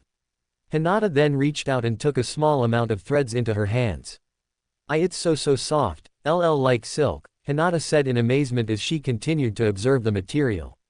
She then began to giggle as a stray thread danced past her ear, lightly grazing it. What's up? Naruto asked as he heard her giggle. Hinata blushed for a moment before saying, nothing, it just tickled me little. Naruto then had a playful grin on his face as he thought of something fun to do. So you're ticklish, huh? Why yes, I'm terribly ticklish, Hinata said, not seeing his grin. Why do you ask? Oh no reason, just thought that you might enjoy this. Naruto shouted as he sent his tendrils towards the smaller girl as they began running across her skin. Hinata's eyes went wide before she burst out laughing. Nahaharuto ha ho ho. Ha ha ha ha. Please see. It's too muhuhuch. From what I can tell, you're enjoying this. Naruto said as he took off her sandals and began to scribble his fingers over his feet, making her voice go up another octave. Ahahahaha. Pleahahahahasee stahahahap. Ikahahantahahake at anymohohore. Hinata laughed as she flailed her arms and legs in an attempt to get free. Thinking that she had enough, Naruto let her go and retracted his tendrils. Hinata laid there on the floor taking deep breaths, her face flushed a bright pink. So, did you have fun? Naruto asked. Fun? Hinata asked. Yeah, you looked like you needed to smile a bit more, so I discovered the perfect way to get you to do so, Naruto said as he gave her a fox-like grin. Hinata looked at him before giving him a small smile. Why yes, I had little fun. Naruto grinned and said, good, because I have another part of my Jongu that I want to show you. What is it? Hinata asked. Naruto said nothing as he undid the belt that was tied around his trenchcoat and shrugged it off, revealing the mask that was stitched to his back. Hinata put her hands to her mouth and gasped in shock. Don't worry, this is part of it. Naruto then explained to her how he was able to use the hearts to make creatures to assist him in battle. Let me show you. Naruto then put his hands in the Tora seal and said, Jongu, activate. The part on his back with the mask began to pulse before the stitching came undone and the mask leapt off with a mass of crimson tendrils attached to it. Once it hit the ground it took the shape of a nine-tailed fox. That's amazing, Hinata said as she watched the fox stand there. Yeah, I can also make it use any fire jutsu I know, Naruto said. Why only fire jutsu? Hinata asked. Because that's the elemental affinity this heart has, Naruto told her. Naruto then looked at the sky and saw that was around noon. That meant that it was lunchtime. Of course, it also didn't help that his stomach decided to voice its own opinion, making a large growling noise. Naruto blushed in embarrassment as Hinata giggled at him. Does someone want to laugh some more? Naruto asked with a mischievous grin as he waved his tendrils through the air. Hinata giggled a little as she stepped back. That's not necessary, Hinata said. Naruto chuckled and said, let's go and get some lunch, do you like ramen? I haven't had it be before, Hinata said as she poked her fingers together. When she didn't hear Naruto say anything, she looked up at him to see that he had a shocked look on his face. You've never had ramen? Naruto asked. Hinata just meekly nodded and Naruto let out a scream of horror before he took her hand into his own and began racing towards Ichiraku's. After he got his fire heart back into his body. Eep, was all Hinata could say as she was forced to follow Naruto into the village. Ko was silently following them while trying to prevent himself from rushing the boy. After racing into the village, Naruto stopped in front of the ramen stand and yelled inside. "Old man Ichiraku, we've got an emergency," Naruto yelled. Tsuki ran out to see Naruto with a panting Hinata next to him. "What is it? Did the Hokage limit you to only eating one bowl?" Tsuki asked in horror. "Worse," Naruto cried. "She has never had ramen in her life." Tsuki looked at Hinata with some horror written on his face. "Ayame, we need a bowl of miso ramen now." With that, he rushed back into the kitchen, leaving the two kids alone at the booth.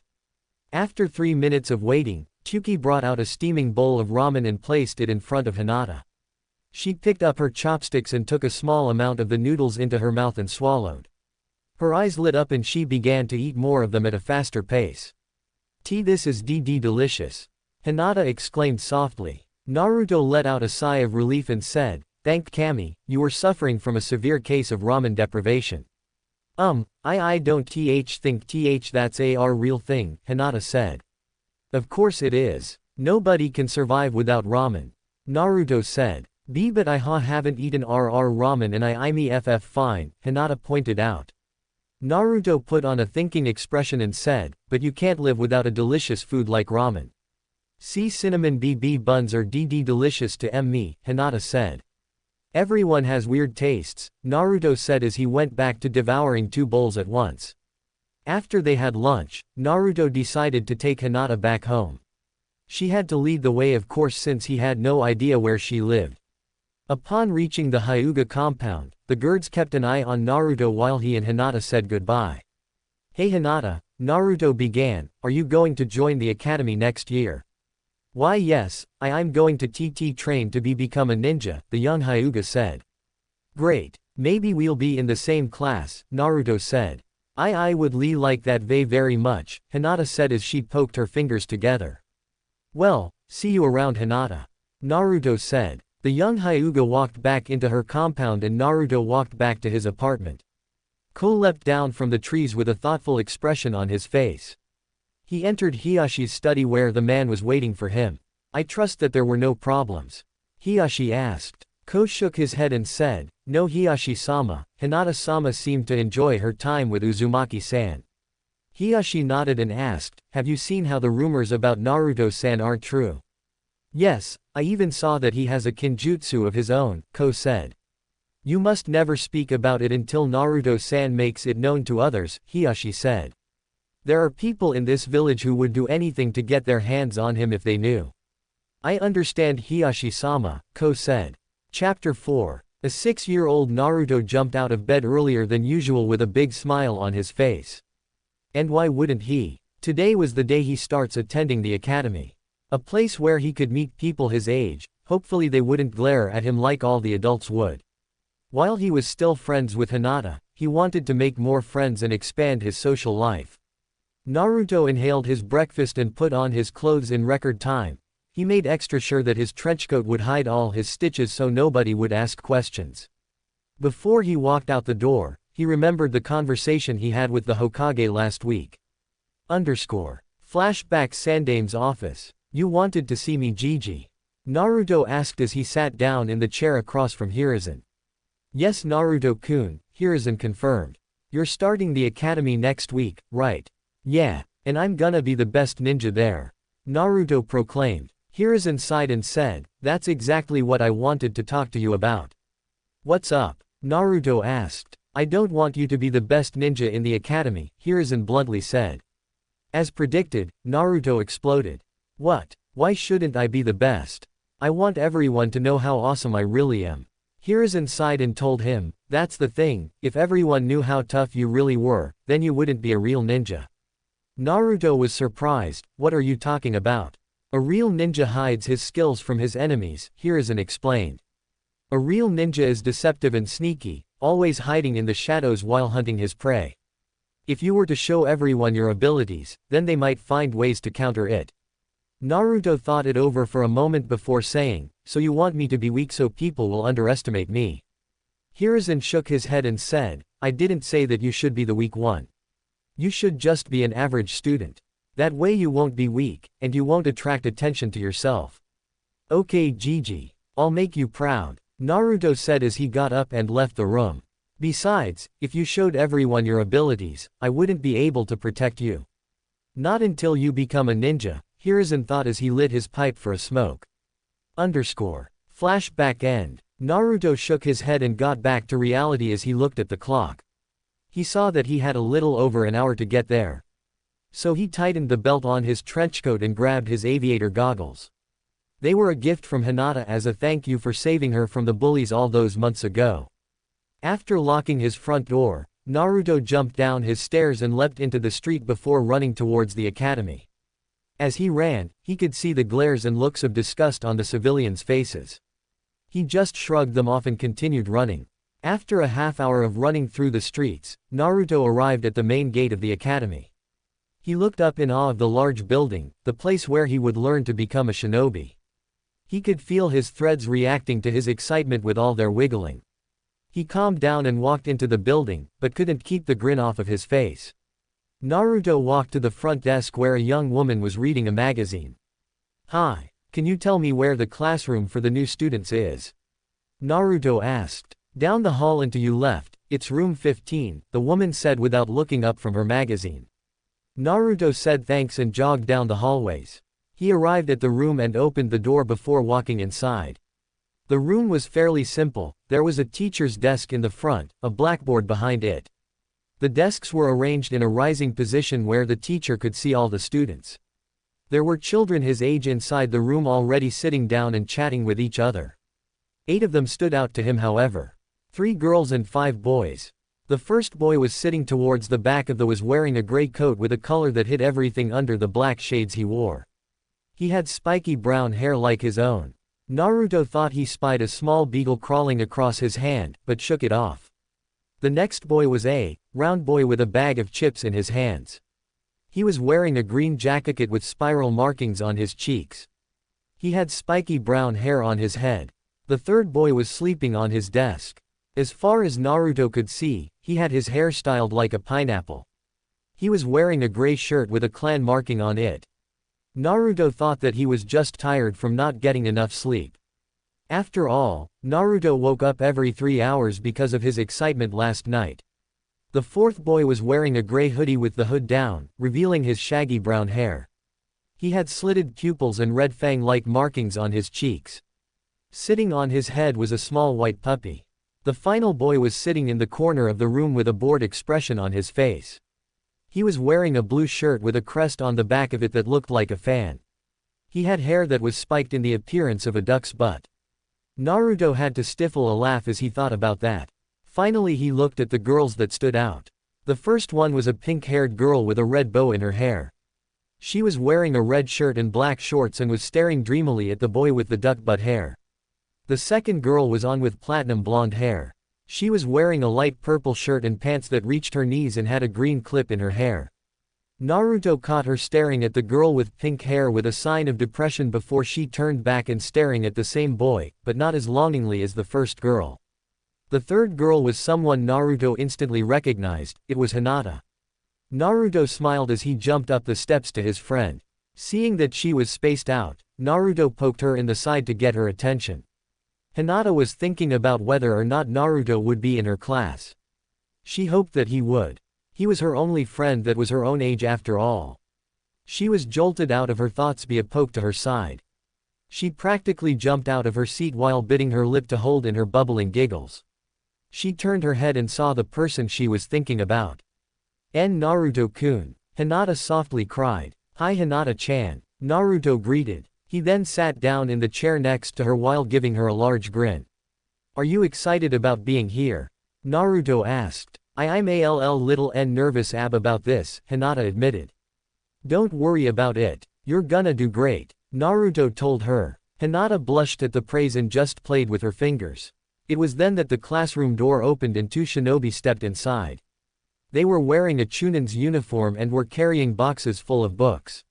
One had his brown hair in a pineapple style with a scar across the bridge of his nose. The other one just had silvery blue hair that fell to his shoulders. "Hello everyone," the one with the scar said as he set the boxes on the desk and faced the class. "My name is Iruka Yumino, one of your instructor for your classes at the academy," Iruka said. "I'm Mizuki Tuji, another one of your instructors," the other man said. "Now before we start with getting you all settled in for your classes, why don't we all introduce ourselves? I'll call you in alphabetical order and you'll come to the front and tell us your name, likes, dislikes, hobbies, and dreams for the future," Iruka explained. First up, Shino Aburame. The boy with the large coat walked to the front of the room and faced everyone. "My name is Shino Aburame. I like most types of insects. I dislike people who kill insects for no reason. I like to collect and observe different types of insects. My goal for the future is to one day become the Aburame clan head." "Thank you Shino," the Aburame heir walked back to his desk quietly. Next up, Choji Akamichi. The round boy walked up to the front of the room after he left his bag of chips on his desk and faced everyone with a nervous grin on his face. Hi, I'm Choji Akamichi. I like to eat different foods, and my friend Shikamaru. I dislike people who discriminate the Akamichi clan because of how we maintain our jutsu, and people who make fun of me for being big-boned. My hobbies are relaxing with Shikamaru and testing my Ka-chan's cooking. My dreams are to become the next head of the Akamichi clan. After Choji walked back to his seat, Iruka looked at the attendance board and said who was next, Sakura Haruno. The girl with the pink hair walked to the front of the room and stood before the class with a look of superiority around her, like she was the boss of the classroom. "My name's Sakura Haruno. My hobbies are, and my dreams for the future are." Every time she paused, she would look at the boy with the duck butt hair and squeal, making the boy groan and slam his head into his desk. "And your dislikes?" Iruka asked, already crying on the inside because of the fact that this was a fangirl. "People who are stupid," Sakura roared. After she walked back to his desk, Iruka called out the next name. Hinata Hyuga. After some words of encouragement from Naruto, Hinata walked to the front of the room and faced the class. Hello, I'm Hinata Hyuga.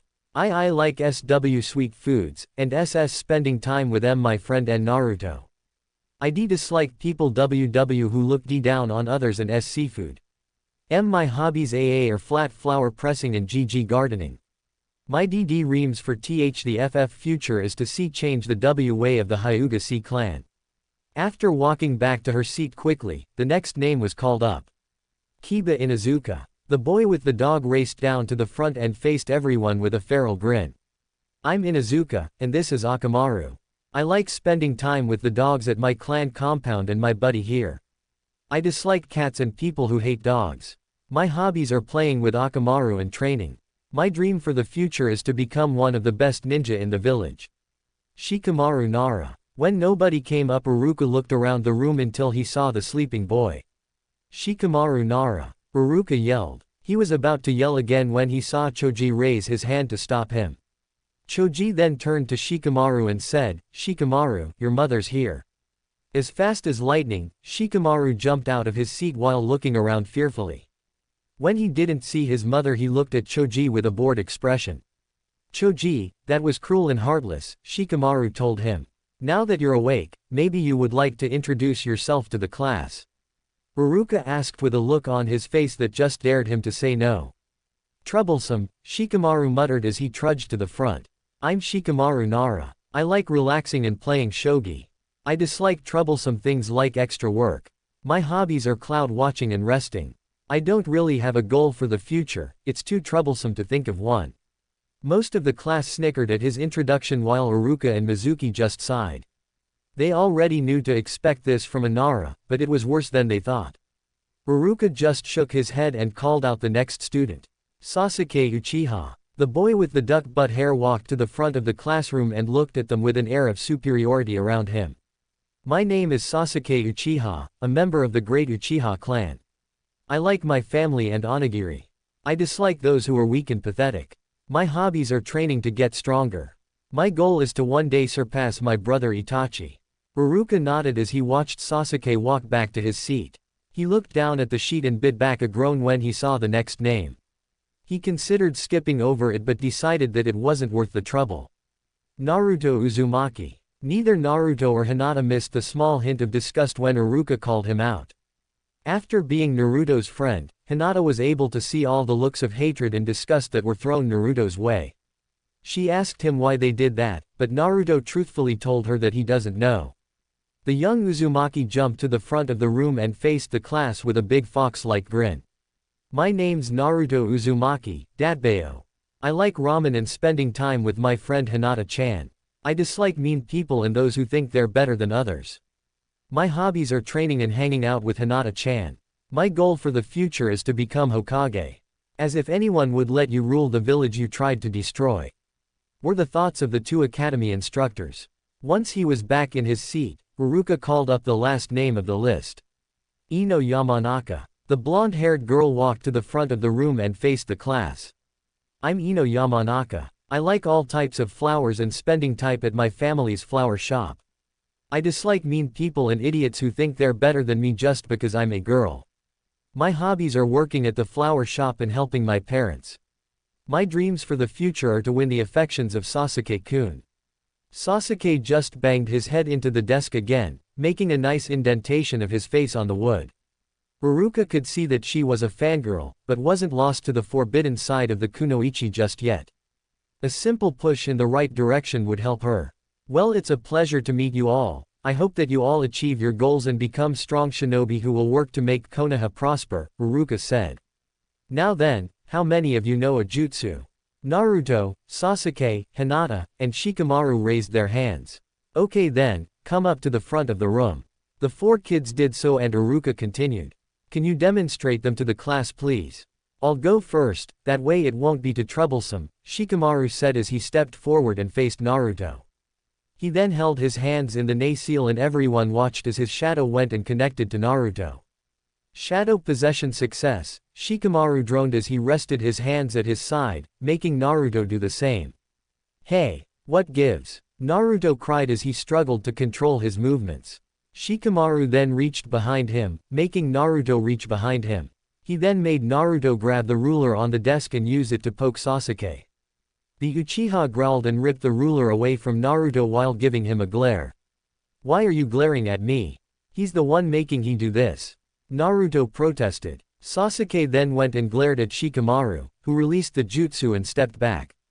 Troublesome, I would have made him poke Hinata, but then she would have gotten mad at me. And an angry woman is more troublesome than you being angry, Shikamaru explained. Okay, enough with that, now let's get on to seeing what the others have to show, Haruka interjected. I suggest that we go outside for my jutsu, it's big, Sasuke told him.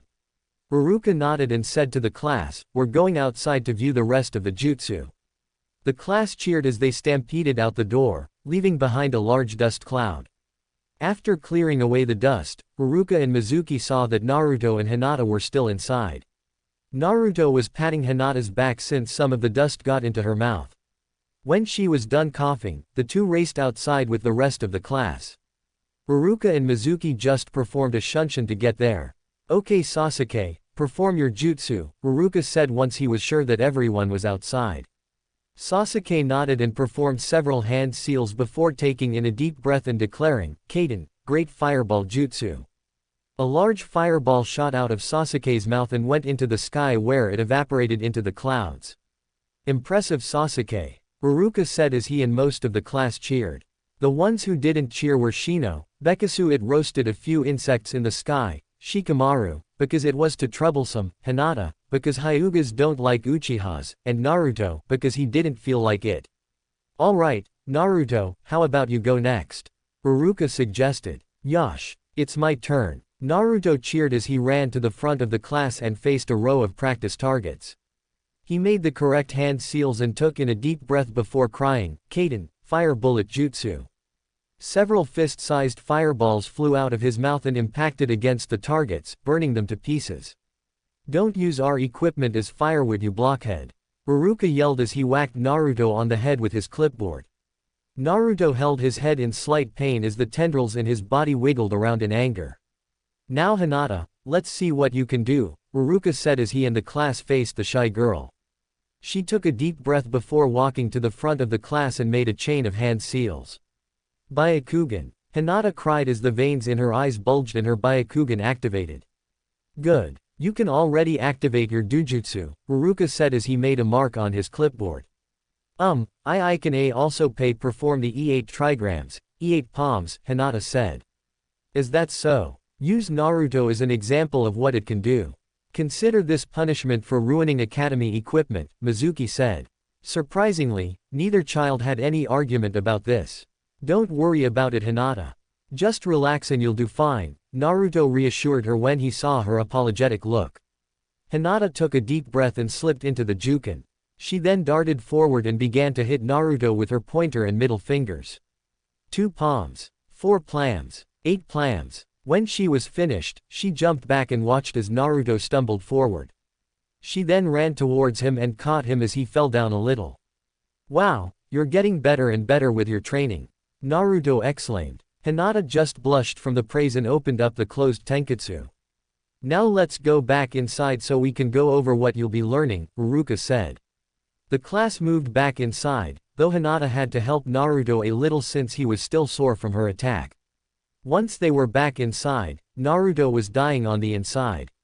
Why? Because from what Uruka and Mizuki were telling them was that most of their classes would consist of going over theories, mathematics, and history. What did theories have to do with becoming a ninja? He did lighten up when he heard that they would be doing some taijutsu sparring every 2 days, and that they would be doing chakra control exercises every day. Kami knows that he needs it desperately. They were let out for lunch an hour later and everyone went to their own corners. Naruto and Hinata sat under one of the trees that was littering the area to eat their lunch.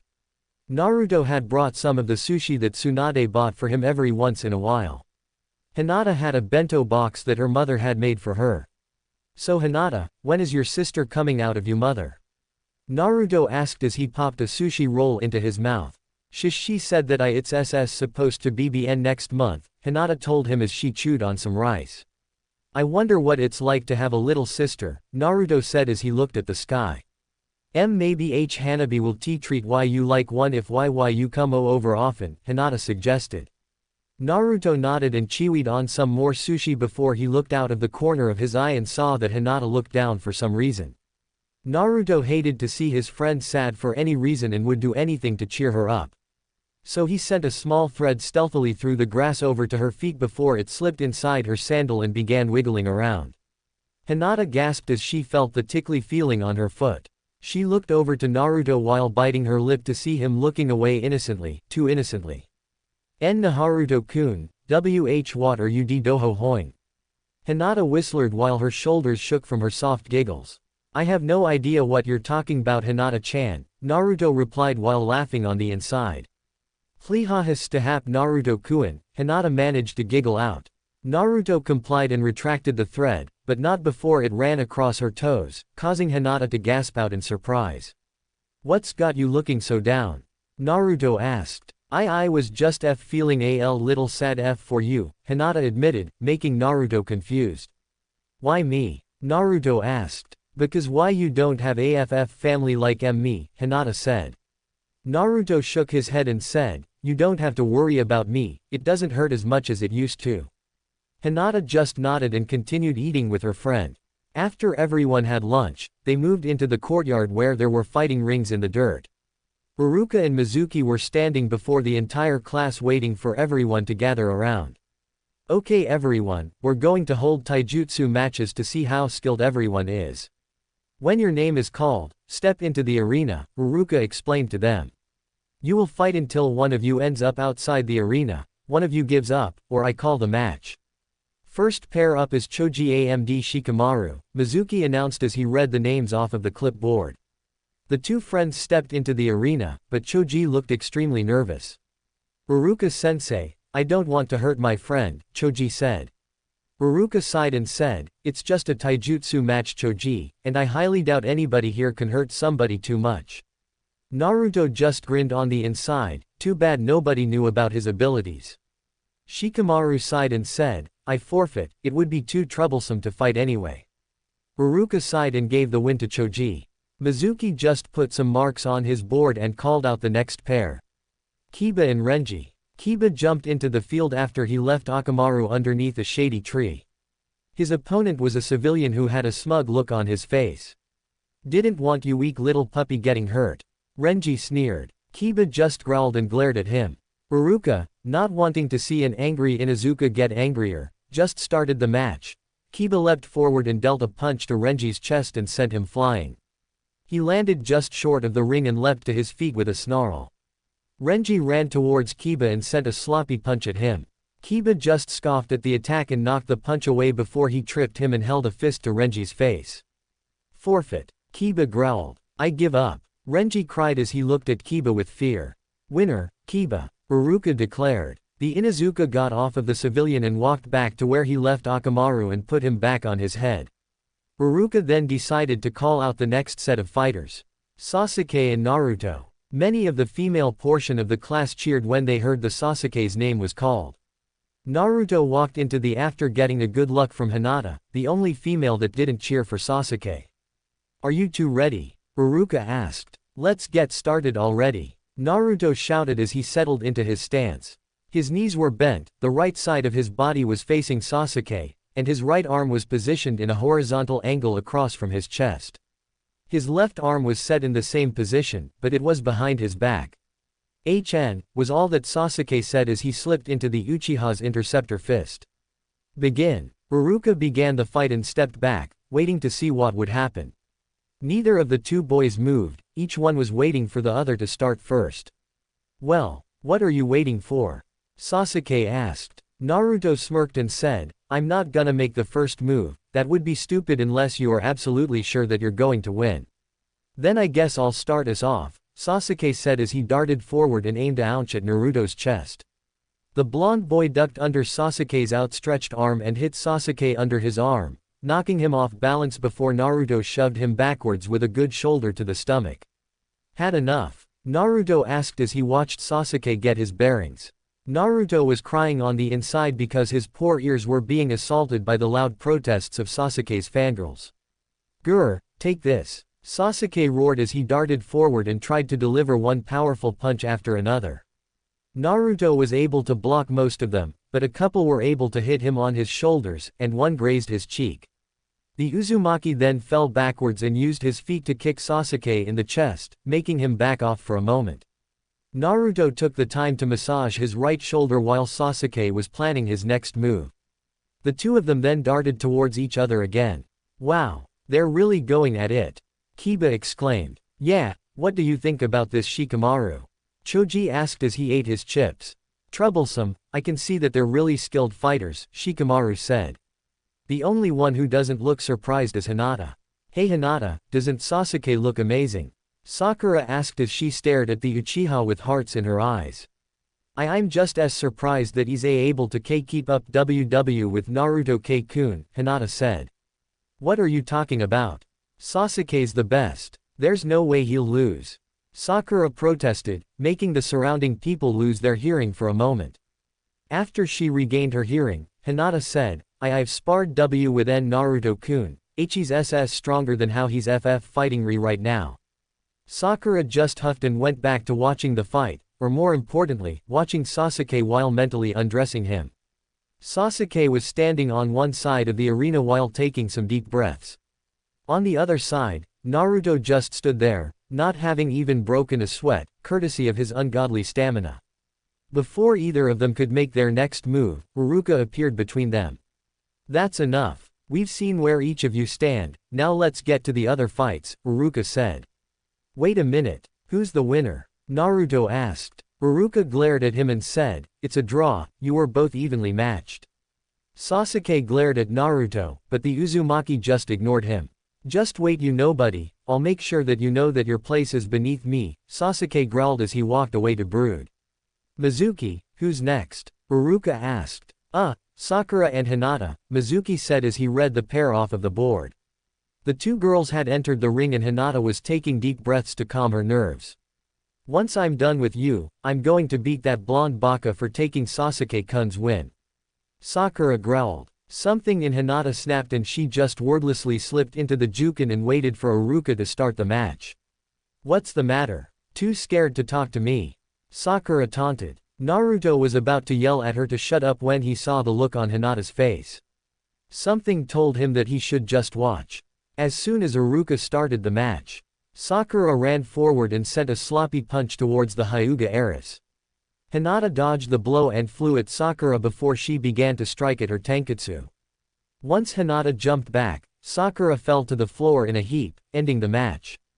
Don't you ever insult Naruto-kun again, Hinata said in a dark tone, without a single stutter. The winner is Hinata, Iruka stammered as he watched the short match. Hinata walked back to Naruto's side before she snapped out of trance she was in.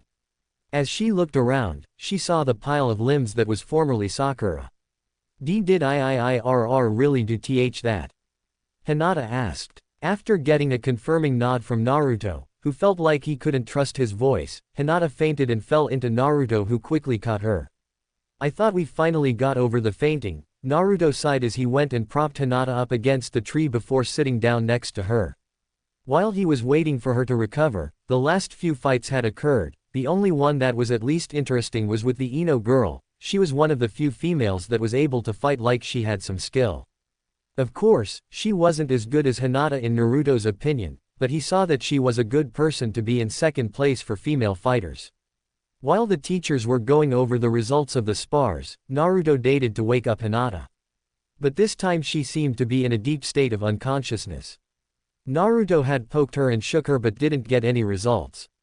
Naruto then got a bright idea. He stood a good distance away and shouted, Hinata, the last cinnamon roll is being sold right now. What? Hinata screamed as she shot straight up and grabbed the collar of Naruto's trenchcoat while giving him a crazed look. Where is it? She screamed as she shook him like a madman. Madwoman.